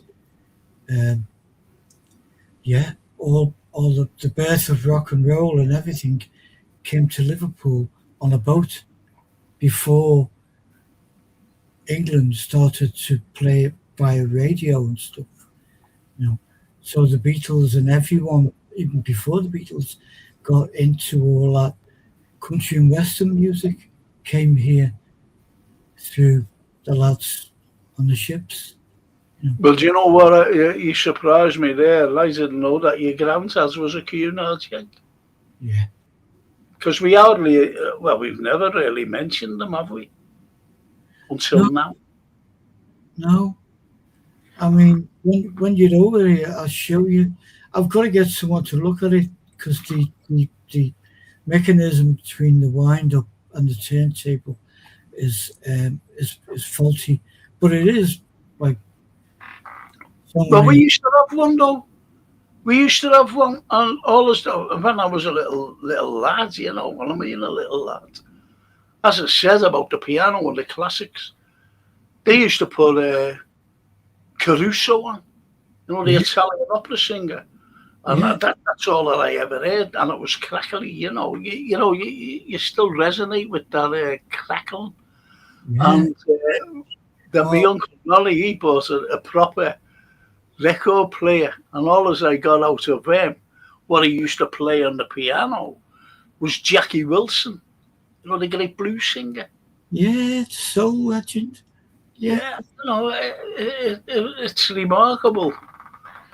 And I think that's what Snapey said there, it did resonate with you and I and the New York Yanks. And he carries on by saying part of the rap pack, the Philharmonic, I feel guilty going into the gents' toilets as they made of marble. They are a sight to behold, but the Philharmonic is absolutely fabulous boozer, historically. Thing is, I tell you where you want to try and go into, besides the Phil and the Lou, I brought people in. I had a group of women, and I was going to the both cathedrals and stopping, telling them about the history of Hope Street. Yeah. It goes into the Phil, and I'm with these lovely group of women.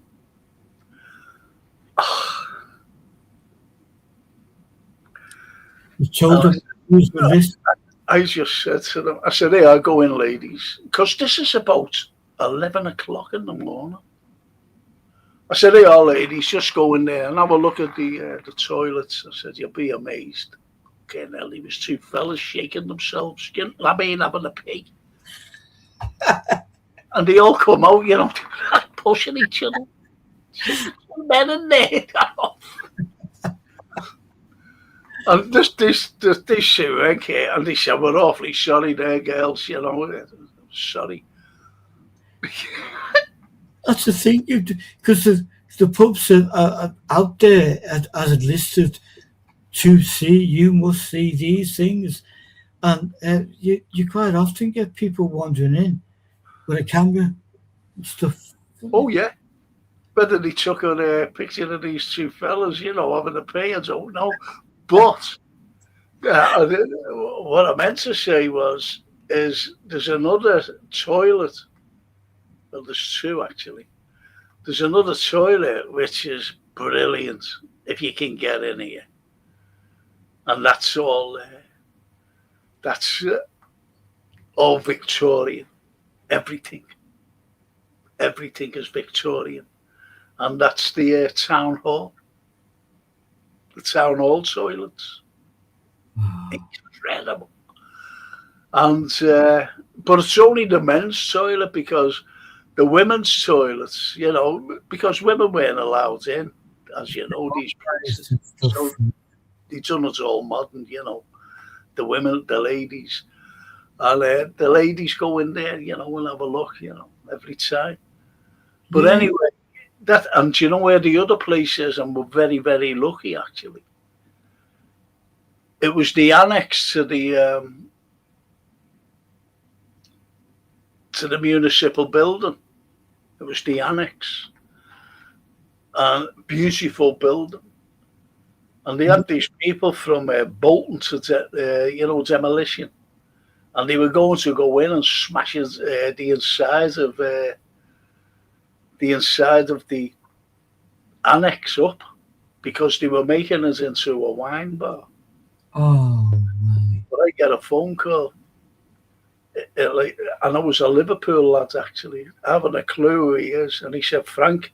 He said, you Frank? I said, yeah. Anyway, he said, this is an emergency. He said, I'm with a bunch of lads. He said, and we're going to go into a place and we're going to smash it up. And I don't think it's right. There was like this chain around the doors, the two doors that go like that on the Dale Street side. There was these chains, so no one could get in. Someone had to come down and unlock it. And he said they were Bolton lads. They never had a clue. They just going in to do a job. And he said, I said, well, where is it? What are you talking about? He said, it's on Dale Street. I think it's the annex. I said, yeah, don't let them in. He said, well, we're waiting for these fellas to come down to unlock it. And I'm glad that I saved it, because they would have gone in and smashed up all the Victorian stuff, including the fantastic toilet. Wow. It's shocking what they did, I'm talking about city planners. Yes. They never had a clue. And I said, I don't know, it was Mike Story or someone, or that Henshaw fella. I said, what you need is to get councillors and city planners to go on a local history course and know about these buildings of significance, instead of going in and ruining them or demolishing them. Yeah. I said, that's what you need to do. Totally agree. But they never did. They're not interested. No. And the Snapey Williamson's tunnelling mythology was the prototype for tunnelling of the world over, yes. The canals that the Mersey spawned would not have been possible without the specific construction methodology. Thing is, as well, Snapey, you've got to thank for those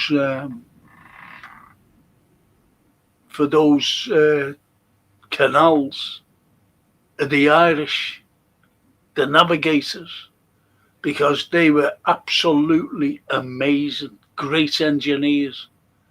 And then you get the little navvy, which became a derogatory term towards the Irish. And yet, obviously the navigator to the navy. Highly skilled. Sorry? Highly skilled. Oh, incredible engineers. Incredible engineers. It's not only that, but also we were mentioning the railway, and they were digging up they wasn't, I don't know, they were flattening out the land for the railway, the Irish lads.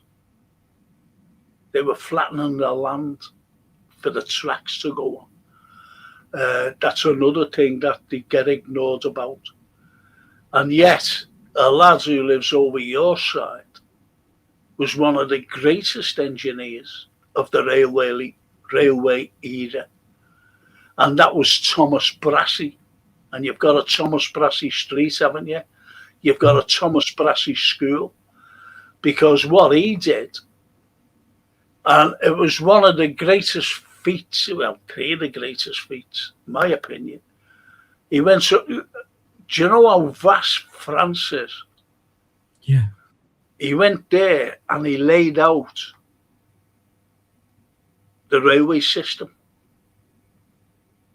because it went everywhere, and he laid it out, Thomas Brassey. He also went to Australia. Good idea, Mrs. Jessup. He went there and laid it out there, which is incredible feat. Incredible. But the greatest feat of all, what he did, was to lay out a railway system. And do you know where it was? Now, you've got to think about this place and where he had to lay it out. And that was India. He had to go through jungles and everything. Vast open spaces. That was the greatest feat ever. Wow. Thomas Brassey. What a visionary. Never gets mentioned, unfortunately. So what do you think of that, mister? I think that's just unbelievable. It's just fantastic. Just, it's one of those things, isn't it? I know that we were supposed to talk about this, which we did. We talked about literature there and some of the greats, and then the history comes in. Again, it's a tangent. And what, from the railway, and don't forget the greatest feat of all, which, again, the city plans demolished it. And that was the very first electrified overhead railway in the entire world. Yeah. Electrified. Yeah. The Japanese loved it. Yeah.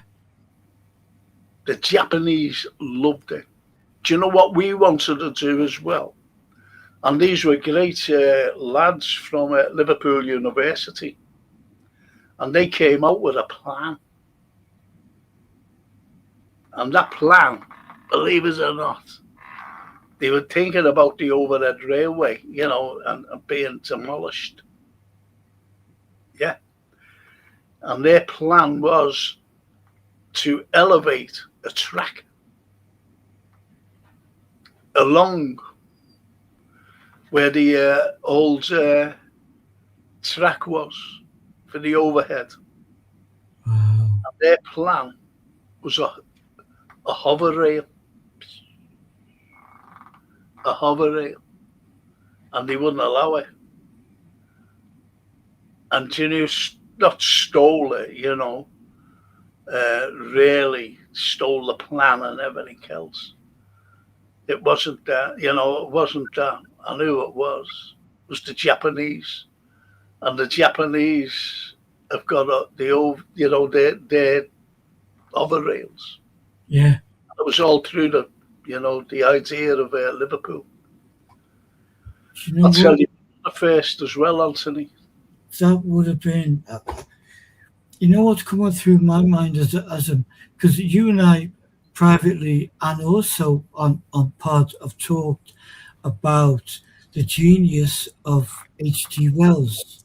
Oh, Now you put me on to a film a while ago, a few months, maybe 4 5 months, which was made in the 1930s and featured what you're describing now and our overhead railway.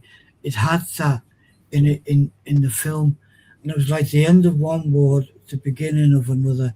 I mean, we'd lost him physically by 1950, but his works obviously went on to inspire so many people. And that idea of um, railways in the sky, trains in the sky, all of that was in his mind as well, wasn't HG, yeah. And what you've got now, especially in China, is cars in the sky. You've got them. You've bloody well got them. What the Chinese are doing. Incredible. Incredible what they're doing, the Chinese. And, they're so far ahead of us that this is why they want to start a war with them. But that's another thing. I'll just see what... the pack says it's a far cry from the toilets in the crock. They are, yeah, they definitely. I'll go along Yeah. with that pack. And the Snape says there was also a lot of bricklayers involved in canal construction too, Frank. As the time progressed, they lined the tunnels in brickwork. The highest rate of mortality was brickies building. Absolutely, because I've done if you ever watch it, I'll get Jason next week, Snapey. I'll get him to do what I filmed one of my DVDs, and that was the very first wet dock in the entire world. Opened the gates in 1715, started in 1709 with the idea by Thomas Steers, a Dutchman, but we anglicised names, you see, to make it look good. And it became Thomas Steers. He became Thomas Steers. And you want to see the brickwork there? I actually filmed it. And the brickwork. So have a look out. Have a look out for that. I'll have it done on Monday for you. To be honest, Snapey, you be made up because the navy's incredible. As I said, they were the great navigators, but you also had to have the brickwork for especially the tunnels. You had to have the brickwork. And the canals, by the way.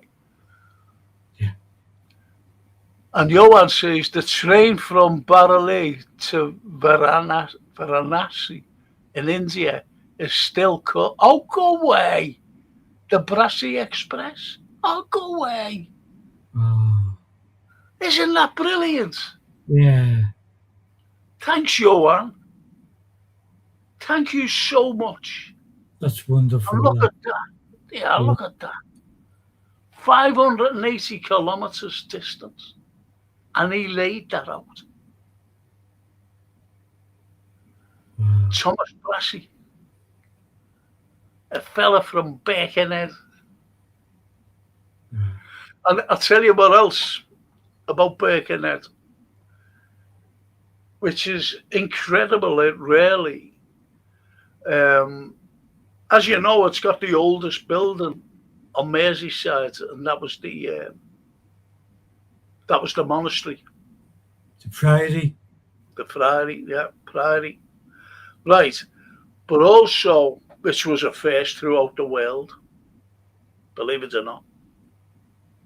Two of them, not one, no, one, sorry.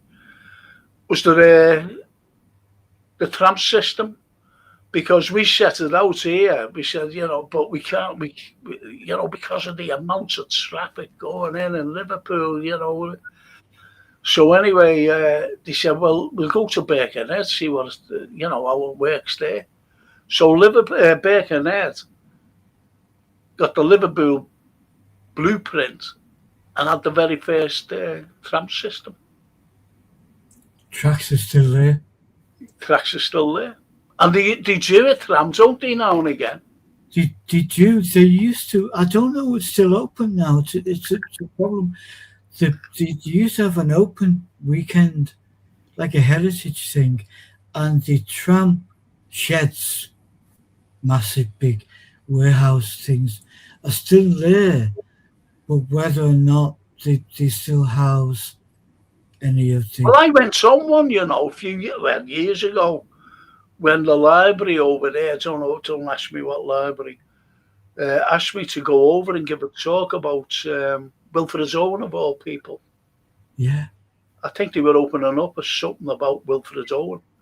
And they wanted me to... Anyway, I went up, but I went on the tram. I remember going on. I said, I'm going on that. It never moved, like. I just went on. There was a fella standing there. I said, can I go on that? He said, it's going nowhere. I said, I know, can I go on it? And he went, no, you can't. And I went, oh, okay, mate. And some fella must have said, oh, that's that historian. And he went, hey, mate, yeah. He said, yeah, you can go on. And I just sat on it. I went on the tram and sat on it. Wow. Well, no, you can't. Where you would have got on the tram there, that was at the Woodside area. Yeah. And there's Hamilton Square Station.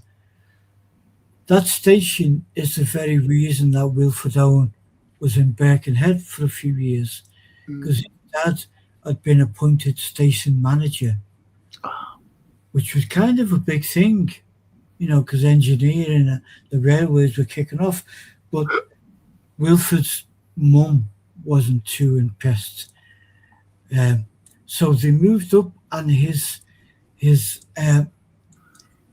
two little, what we now call 2 up, 2 down houses. Still, they've got a little plaque outside. One is very near that library where you would have given the talk, and that was what kind of brought him to the area. The railway again. Well, again, he was a very religious man, wasn't he, as well? Yes. And that's what he was going to do. That was going to be his life. Yeah, it was going to be his life. Because he originally came from Oswestry. Yes. Great man. We all know that. Great man. Great poet. And again, Frank, just the power of words, isn't it? To last generations and still leave us emotional now for all these years. Oh, yeah. You've only got to think of 2 of his poems, Anthem for Doomed Youth, where you've got the title itself, Anthem for Doomed Youth. The first 2 lines, what passing bells for these who die as cattle. Because what he's saying there in those 2 lines is a slaughterhouse in France. What passing bells? The bells are, the churches, and the blessing of the church for them to go to the deaths, which is absolutely madness. And then the other one is Dulce et decorum est pro patria mori. How sweet it is and wonderful it is to die for one's country. And that was Latin, written by a Roman writer for the Roman legions at the time called Ovid. But when he wrote that, it was so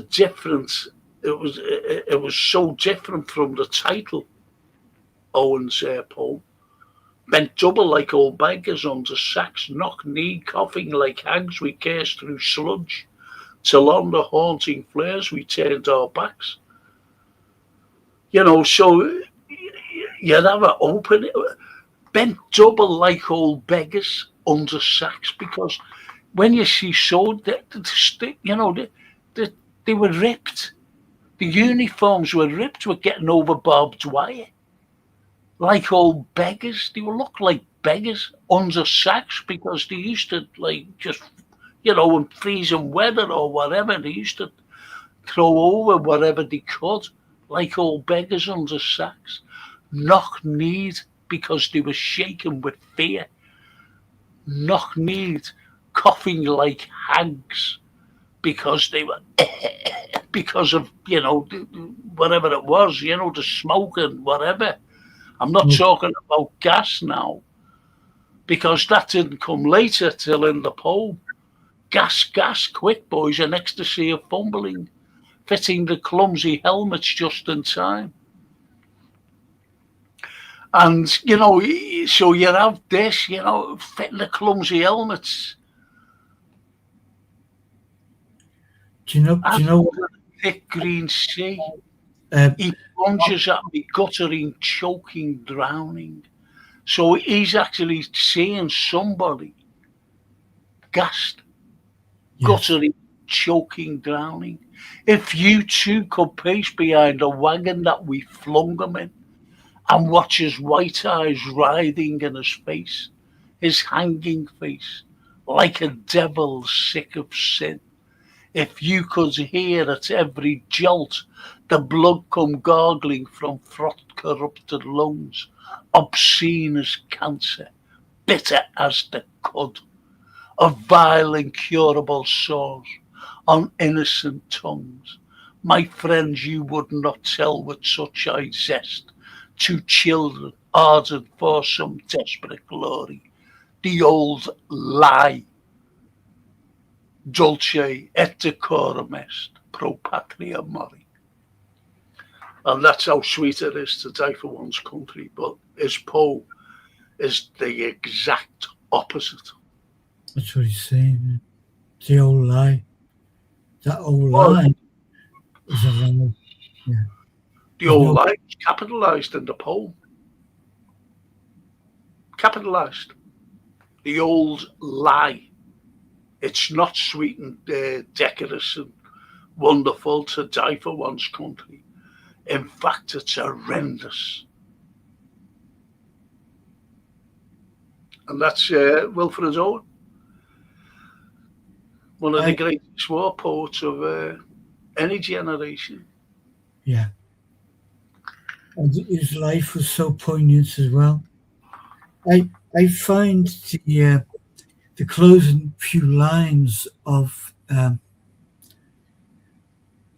for Doomed Youth as kind of bringing a surreal peace for us, the survivors, but not peace for them. The drawing of blinds. And each slow dusk a drawing down of blinds, meaning every shire, every home throughout the shires, we're drawing down of blinds because that's a death in that home. Everywhere. We lost 1 million men. And as Owen says himself, we've lost the cream of British youth. That's what he said. We've lost the cream of British youth. Don't forget that the average age was 17.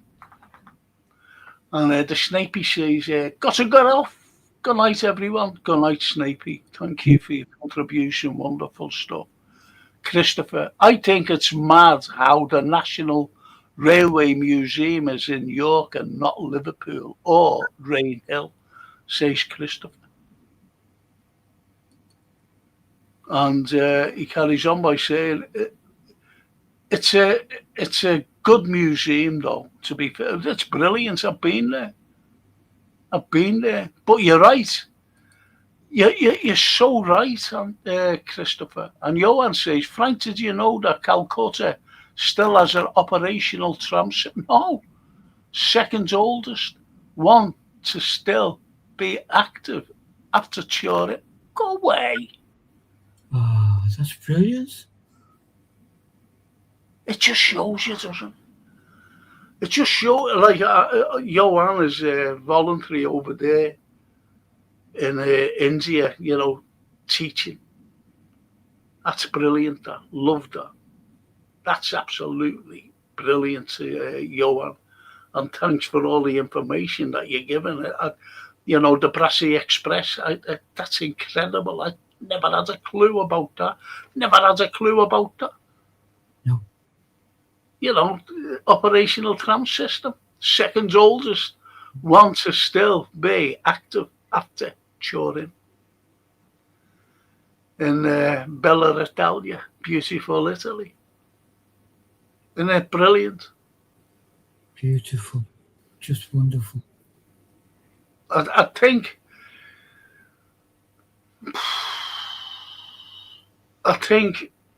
the way people perceive history and literature is I just want them to understand literature and how it's we're talking about the classics here. We're talking about great poets. We're talking about great prose writers and how it resonates to today. You mentioned one of the greatest of all visionaries, which was H.G. Incredible man. An incredible visionary. Yeah. Eric Blair. Unbelievable. And his things are resonating today. Yes. What he came out with. George Orwell. Yeah. I always call him by, have you noticed they always call him by his proper name? Eric Blair. What a man. Yeah. H.G. Wells. Jules Verne. Absolutely. The submarine. Oh, I mean, for me, H.G. Wells was like when I read more into him, the person, and there's so many things that could have stopped him. We would not be having this conversation about him. Abject poverty. He lived his dad was a part-time cricketer, only earned money if he was called for a match, and that we know that wouldn't have been much money. And his mum was a housekeeper in the big house on the hill. Yes. Yes. And when you said about him as a young kid, it reminded me of me. Yes. By Yeah. going into libraries as a little mad kid. Yeah. And picking up books and reading about them. That's exactly what came to my mind when we talked about it. The idea is mum had to go to work. So come on, you'll come on with me, go to work. And then the owner of the big house said, "Oh, put him in there. It's only a library full of books." Wow, that was just the greatest thing could have done to him. As yes. Your so-called sagging off, which wasn't.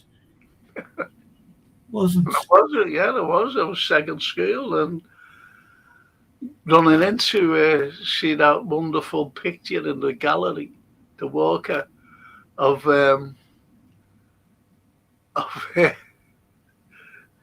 Hercules.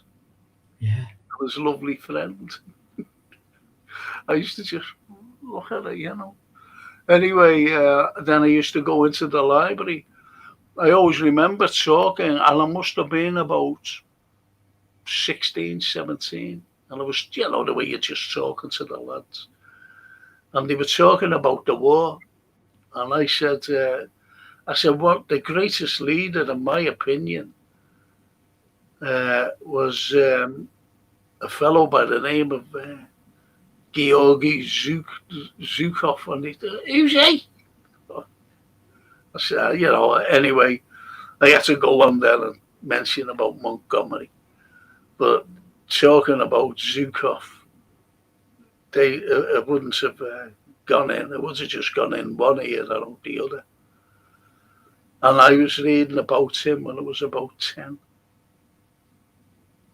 years of age. We've always been avid readers. We've always tried to compare and contrast with others.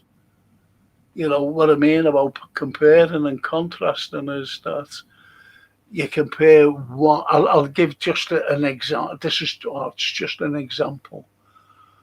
If you pick up any book, say like, let's pick a lady, Charlotte Bronte, and then you've got the sister, haven't you, Wuthering Heights, right? So you get Wuthering Heights and Jane Eyre. Compare and contrast them, those two novels, with the likes of Mills and Boone. There's no comparison. No comparison. And yet both of them are two beautiful love stories. Yeah. I think the problem is as well, really, is our education system that doesn't inform us earlier that these are special because of what you're not reading in the book, what the backstory is. These are stories to pass an hour on the train, Mills and Boone and the like. These are works of art and literature. Study them. Yeah, I'll tell you what I compare that with. I compare that with your work, your incredible work, right? With mine. When Francine was a little girl, she said, will you draw me a monkey? No, a lion. And I went, yeah, okay. And the lion came out as a monkey. And she said, I don't want a monkey, Dad. I said, well, I'd rather draw a monkey than a big lion. And so you see, it's the complete opposite. If you see what I mean? It's a focus, Frank. It's a focus. When you were a kid and you picked up the books, of all the books that you could have picked up, it wasn't about sports. It wasn't about celebrities at the time. It was about history and leaders of people who were immensely talented in strategy, in thoughts, in their own concept of history. And with me, it was no contest. It was all about. I pick up a book with Leonardo da Vinci as a child. Wow. Ugh. It was just beautiful. It was like walking into a cathedral and then all of this magic unfolds, doesn't it? That's the power of books, power of literature, the power of being influenced by what we pick up.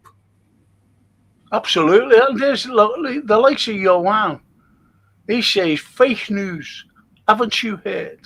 America won the war. And that's the way it is. That's how you compare and contrast. Yeah. You get the likes of this. I'm sorry to go on about this, but you get the likes of this silly woman who's the head chief diplomat of the European Union, and her name is Kaya Kallas. You want to read it? She's absolutely, she's, as Sergei Lavrov says, she's not got no concept of history. And she hasn't. She hasn't. She's got no concept of history whatsoever. She's trying to tell history. I, I don't even want to get into it because it's not for tonight. But I will. I have to talk about it on Friday. I'll have to. It's ridiculous. It's just like what Trump said. Yeah. We won the war. America. Yeah. You just can't believe anything like that. They haven't any. They've got no. It's just all. Look, I won't watch films. If you get a synopsis and it says the wife of a special ops operator dies.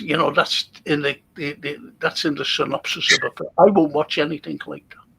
No, I won't. A former Navy SEAL goes back home to find out that his brother's been murdered by these gangs, or a gang, or a mob.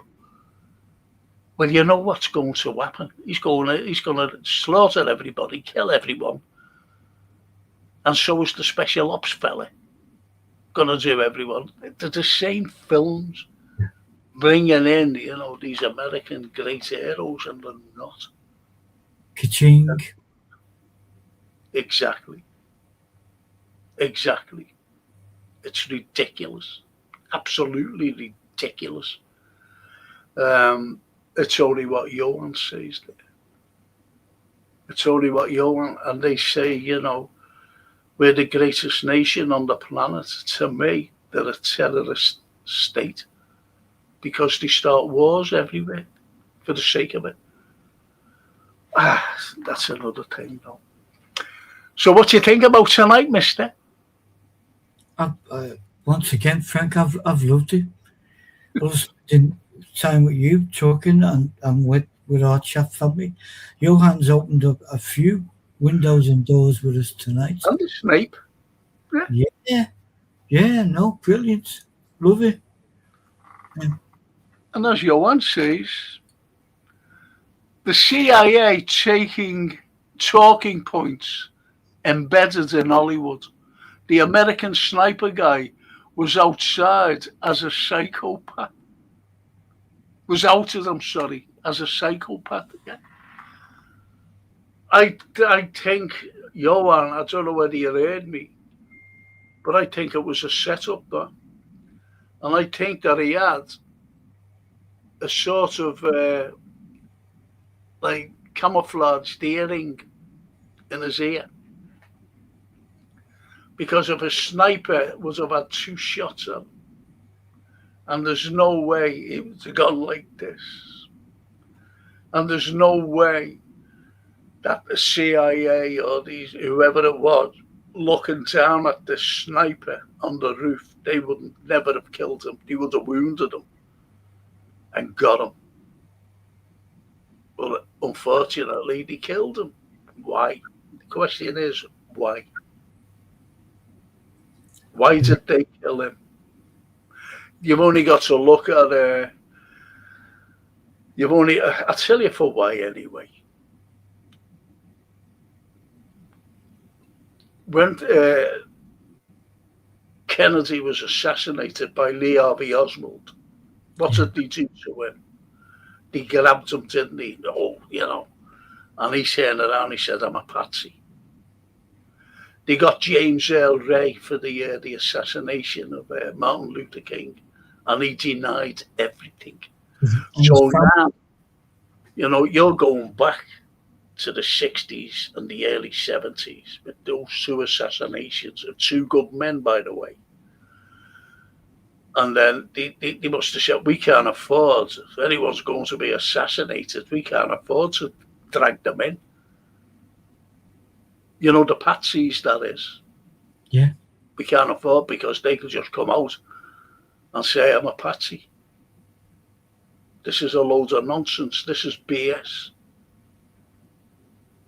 Yeah. Think about it. They killed him. goes right back to, we started the program tonight with William Shakespeare describing what he saw Robert Cecil set up. Yes, It's the same thing. same thing every time. And as Johan said, Saran as well was Robert Kennedy. Yeah, And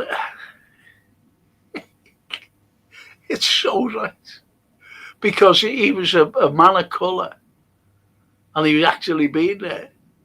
And yet, when you look at footage, there's guns behind Kennedy. But the CIA had. They Wow. couldn't afford Robert Kennedy to become. It's, I tell you what, else it's Mary Jo Kopechne when she drowned in a car with Bobby Kennedy, not Bobby, I'm sorry. What's his name? Edward Kennedy. He was driving her across this bridge, and all of a sudden it went into the water. And his first comments were, the steering went. Think about that. The steering went because they didn't want him to become president because he was. They would have just voted for him as a Kennedy. After the 2 assassinations of his brothers, if he would have took up the presidency, but that ruined him. Because they blamed him for the death of, they said he was having an affair and everything else. right. And he first came out and said I was just bringing her back to, wherever she was. I forget where she was staying. And anyway, that ruined him. The big affair. So they said, well, we don't need to kill him now. But they wanted to kill him because they wanted to go off the bridge into the water. They thought he drowned, but he didn't. Yeah. He swam out, that poor girl did, Mary Jo Kopechne, at Chappaquiddick. Yeah. Chappaquiddick, the lake, big lake it was. Yeah. And the lovely Tosca. It's been a great listen. Thank you, Franco and Anthony and chatters. I'm reading Historic Street of Liverpool on Kindle. Oh, brilliant. We've been down a few of them. Yeah, certainly have, haven't we? See, I know. The most historic street in Liverpool was one of the first original, and that's Castle Street. Yeah. And what went on there, as Mark Twain said, wow, look at these men bustling about, he said. Not hustling about, bustling about doing their business. And Castle Street's a wonderful street. Yeah. We've got very famous streets, to be honest. And one of the most famous streets, well, it's a road. And that's where I came from and where your mum came from. And that's Scotland Road. Yeah. Notorious, though. It was notorious. It was. Irish. Yeah, that's what we've talked about. We've never shied away from the fact that No. These were bad times. Absolutely. But not all people. The sanctuary of family. You look after your own. How hard it would have been for them. Our ancestors, both Italian and Irish, to live where you don't have a friend, or you're facing the racism and the hatred because you're immigrants. But just imagine, Scotland Road. Let's just take St. Anthony's for example, right on Scotland Road, right? The confessional boxes every week must have been chock-a-block. Must have been about 20 confessional. Oh, blimey, every one of them. The priest must have, oh no, it's confession night tonight. Chock-a-block. And Johan says, thank you, Frank Anthony and legends, from music to railways and the occasional literary references. It's been a great show. Have a good night, everyone. Congrats on the win versus Inter. Johan, please. Anyway, I've got this bloody show tomorrow night. I mightn't do any more watch-alongs, you know. Why? I'm sick of them. I'm making a fool of myself, to be honest, because I'm showing too much. Do you call it passion? Yeah, I call it passion. You can't not show passion for what you do. That's why we all love you, because you do show passion. It's not off a script. It's not because of what is heavily bouncing around in news items. That's why the connection is there, because it's. I understand that it would be absolutely draining It is. to do that or constantly, but It is, Anthony, honestly. It's, you know, and I just swear for nothing. And no one believed me that I never ever swore in front of me. You know, my mum, my grandmother, or any of my uncles and aunties. Never once. Never ever once swore. And so I get out of it, not having that. And I didn't. Lovely Toscana. Nothing wrong with showing passion. At least it's not staged. there you go. Exactly. That's the most beautiful thing, and that's why we love the literary giants that we talk about.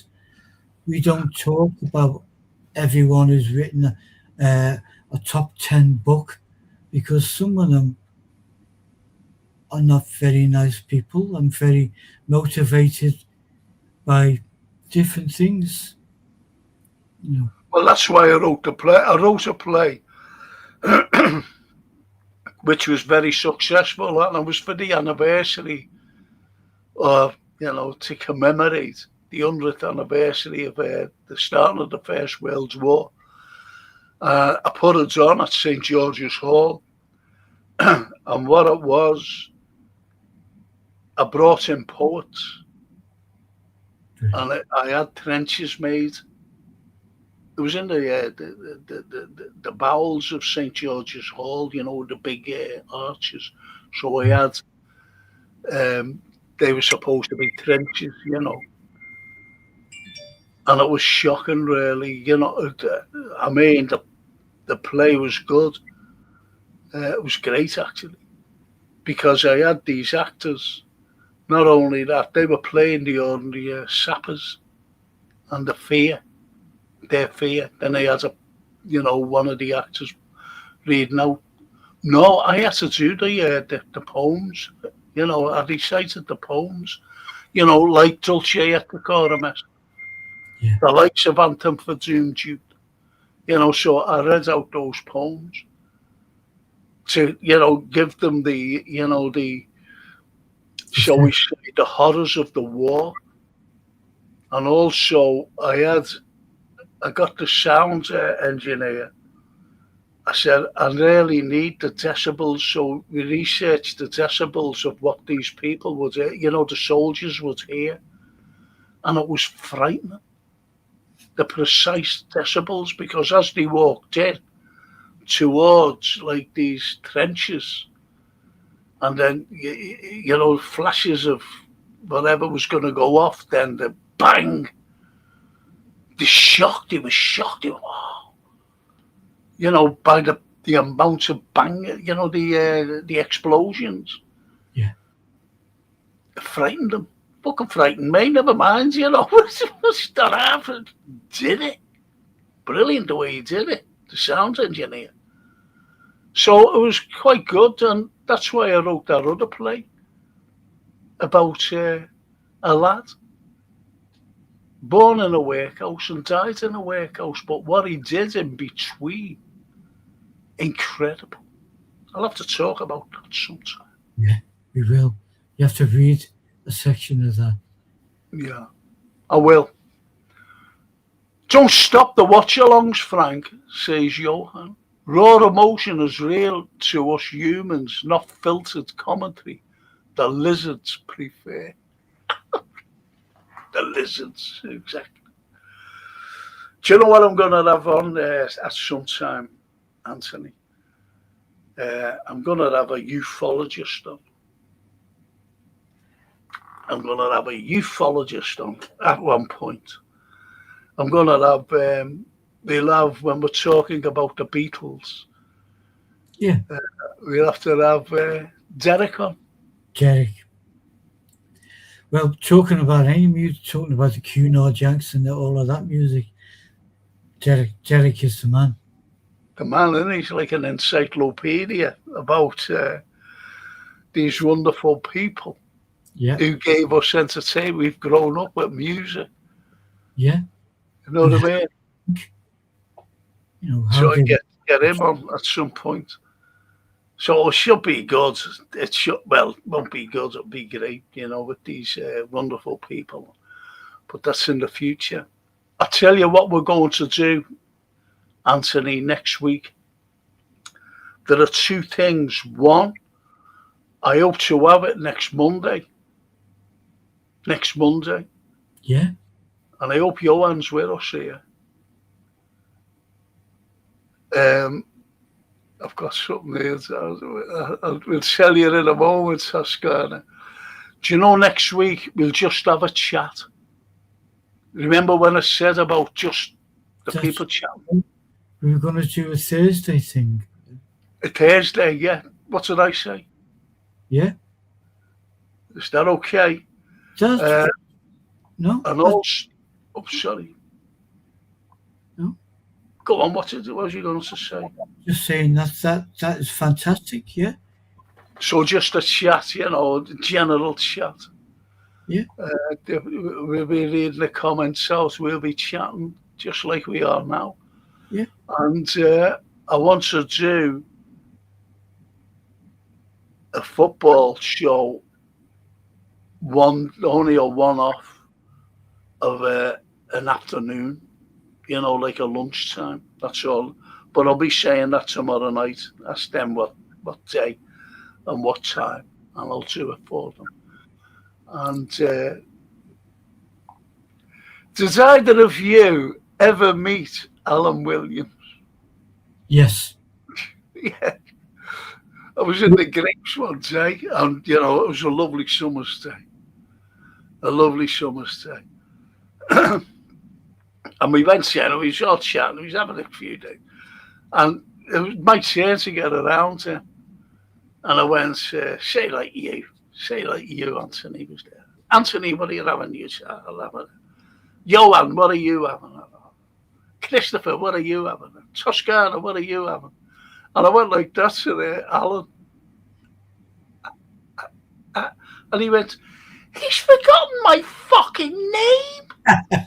He's forgotten my fucking name. I said, no, I haven't. That's how he sounded. That's how he sounded, isn't it? Yeah, that's brilliant. Well, he came, first time I met him, he came to when the Brian Epstein portrait was unveiled at was then the Neptune Theatre. He came along with Bob Wooler, and they were both lovely. And we kind of met each other, but I was invited to Klaus Foreman had an exhibition on Matthew Street at a gallery above the shops. Klaus Foreman. I took a copy of the Revolver album with me, and someone said to me, don't be soft. He doesn't sign anything, and he's not going to sign that. So I said, okay, that's fine, okay. So I walked in with Laney and with her, and he called me over. He said, what have you got? And I showed him, and he said, without me asking, he signed it. And I said, I've just been next door in the Grapes having a pint with an old friend of yours. He said, who's that? I said, Alan Williams. And he immediately went, take me to him.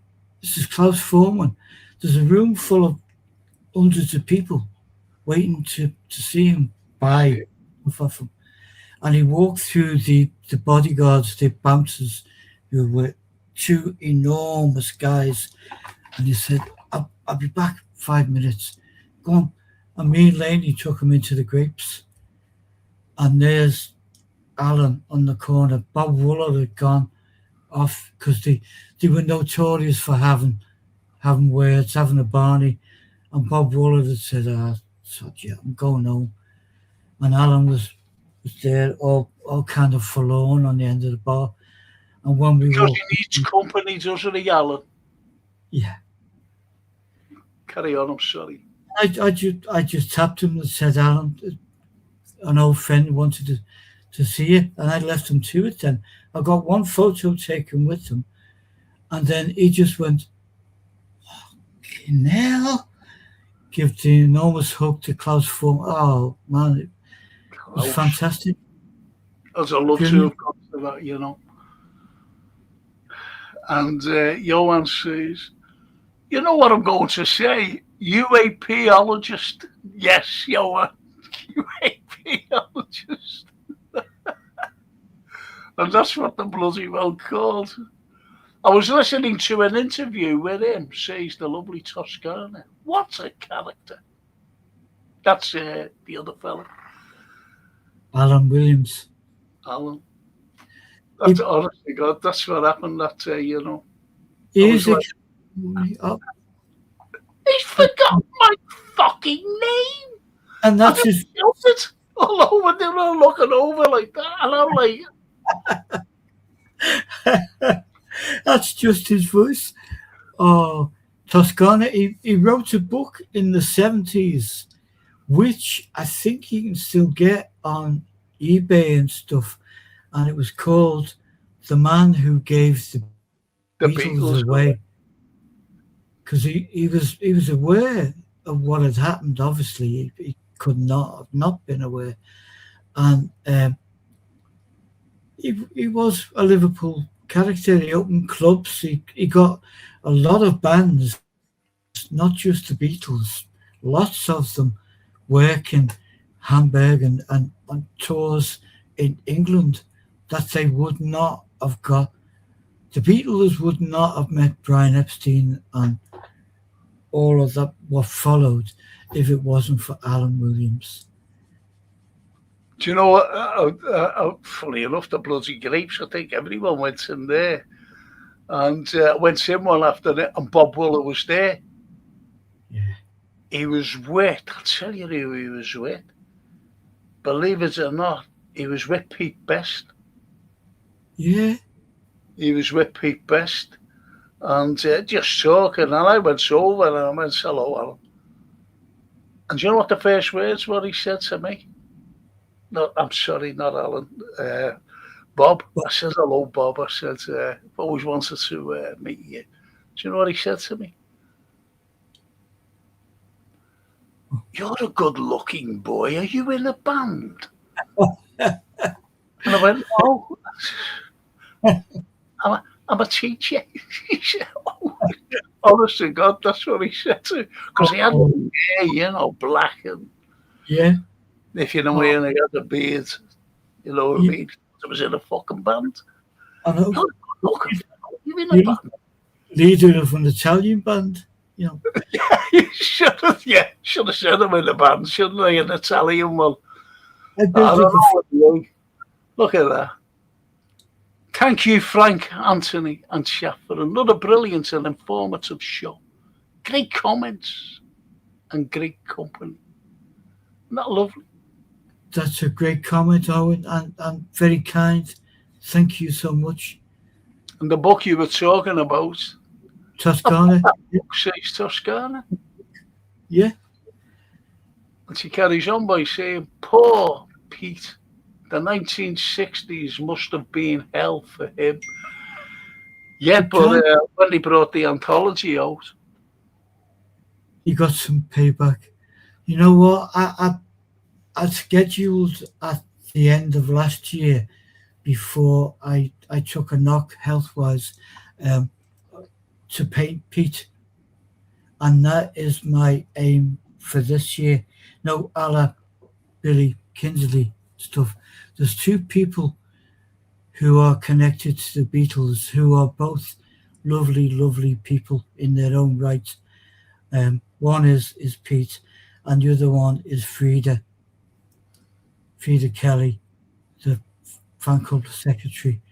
I've talked to Frida about it.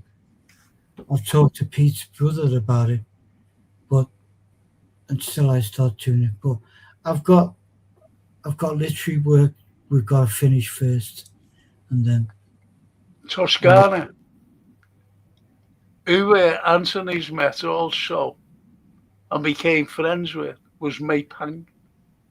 yeah. May. I'm hoping to paint Pete on glass, says Toscana. Fantastic, Toscana. He deserves that recognition. He's retired from music now. He's 83, but he's still fine. He's still great, and he was playing up till I think summer of this year, and he's just retired from live work. But he's still out and about. No, still doing it. A lovely, lovely, gentle man. But as she says, just from photos. Yeah. Well, anyway, Anthony, we'll finish tonight. It's been absolutely wonderful with these lovely people, as you know. And I've just got to thank these for sponsoring all the pods, Gap Painting Services. Absolutely brilliant. Get them in if you can. Please get them in. And if you're NHS or elderly couples, special discounts. But just get them in, but no obligation for their price. That's all. That's Gap Painting Services. Beautiful people. And thanks, Anthony. We've had a smashing time. But we have to thank Jason, don't we? Our very own Alan Williams, manager of us two. Oh, yeah. Yeah, look at that, Johan. Frank, that gargoyle, funny though, who's joined the watch along last night was from Israel. I checked out his account and he is a Michalowski fan. Just a heads up. Thanks, because he wouldn't say exactly where he was, Johan. You know, like he said, I'm from the Middle East. Thank you for that, Johan. You know, I know Dave Owens, great archivist is Dave. And Johan reminds me of him because he can ferret out anybody. He can ferret out. He's our ferret. Johan is our ferret. Thank you, Johan. I really appreciate it. Yeah. But most importantly, Anthony, who do we have to thank? Oh, you just hit the tip of the iceberg. Then we thank our beautiful chat family who was there. There on any subject, any topic, and without them, we'd be sitting on a park bench talking to one another. Bag of cold chips. A bag of cold chips, cold pie, and no show. Yeah. No show. No show. Love him. Yeah. The great man, the bard. And on that wonderful note, thank you, Johan, Toscana, everybody, Yeah. even a member of the Rat Pack. The Rat Pack. Yeah. There you go. The Rat Pack. Oh, lovely little Lambie. Good night, everyone. Thanks for the company. See you tomorrow. Absolutely. There you go. Lambie, thank you so much, sweetheart. Little Lambie. That great. Christopher, Snapey. Yeah, look at the world. I love that Rat Pack. Owen Lee.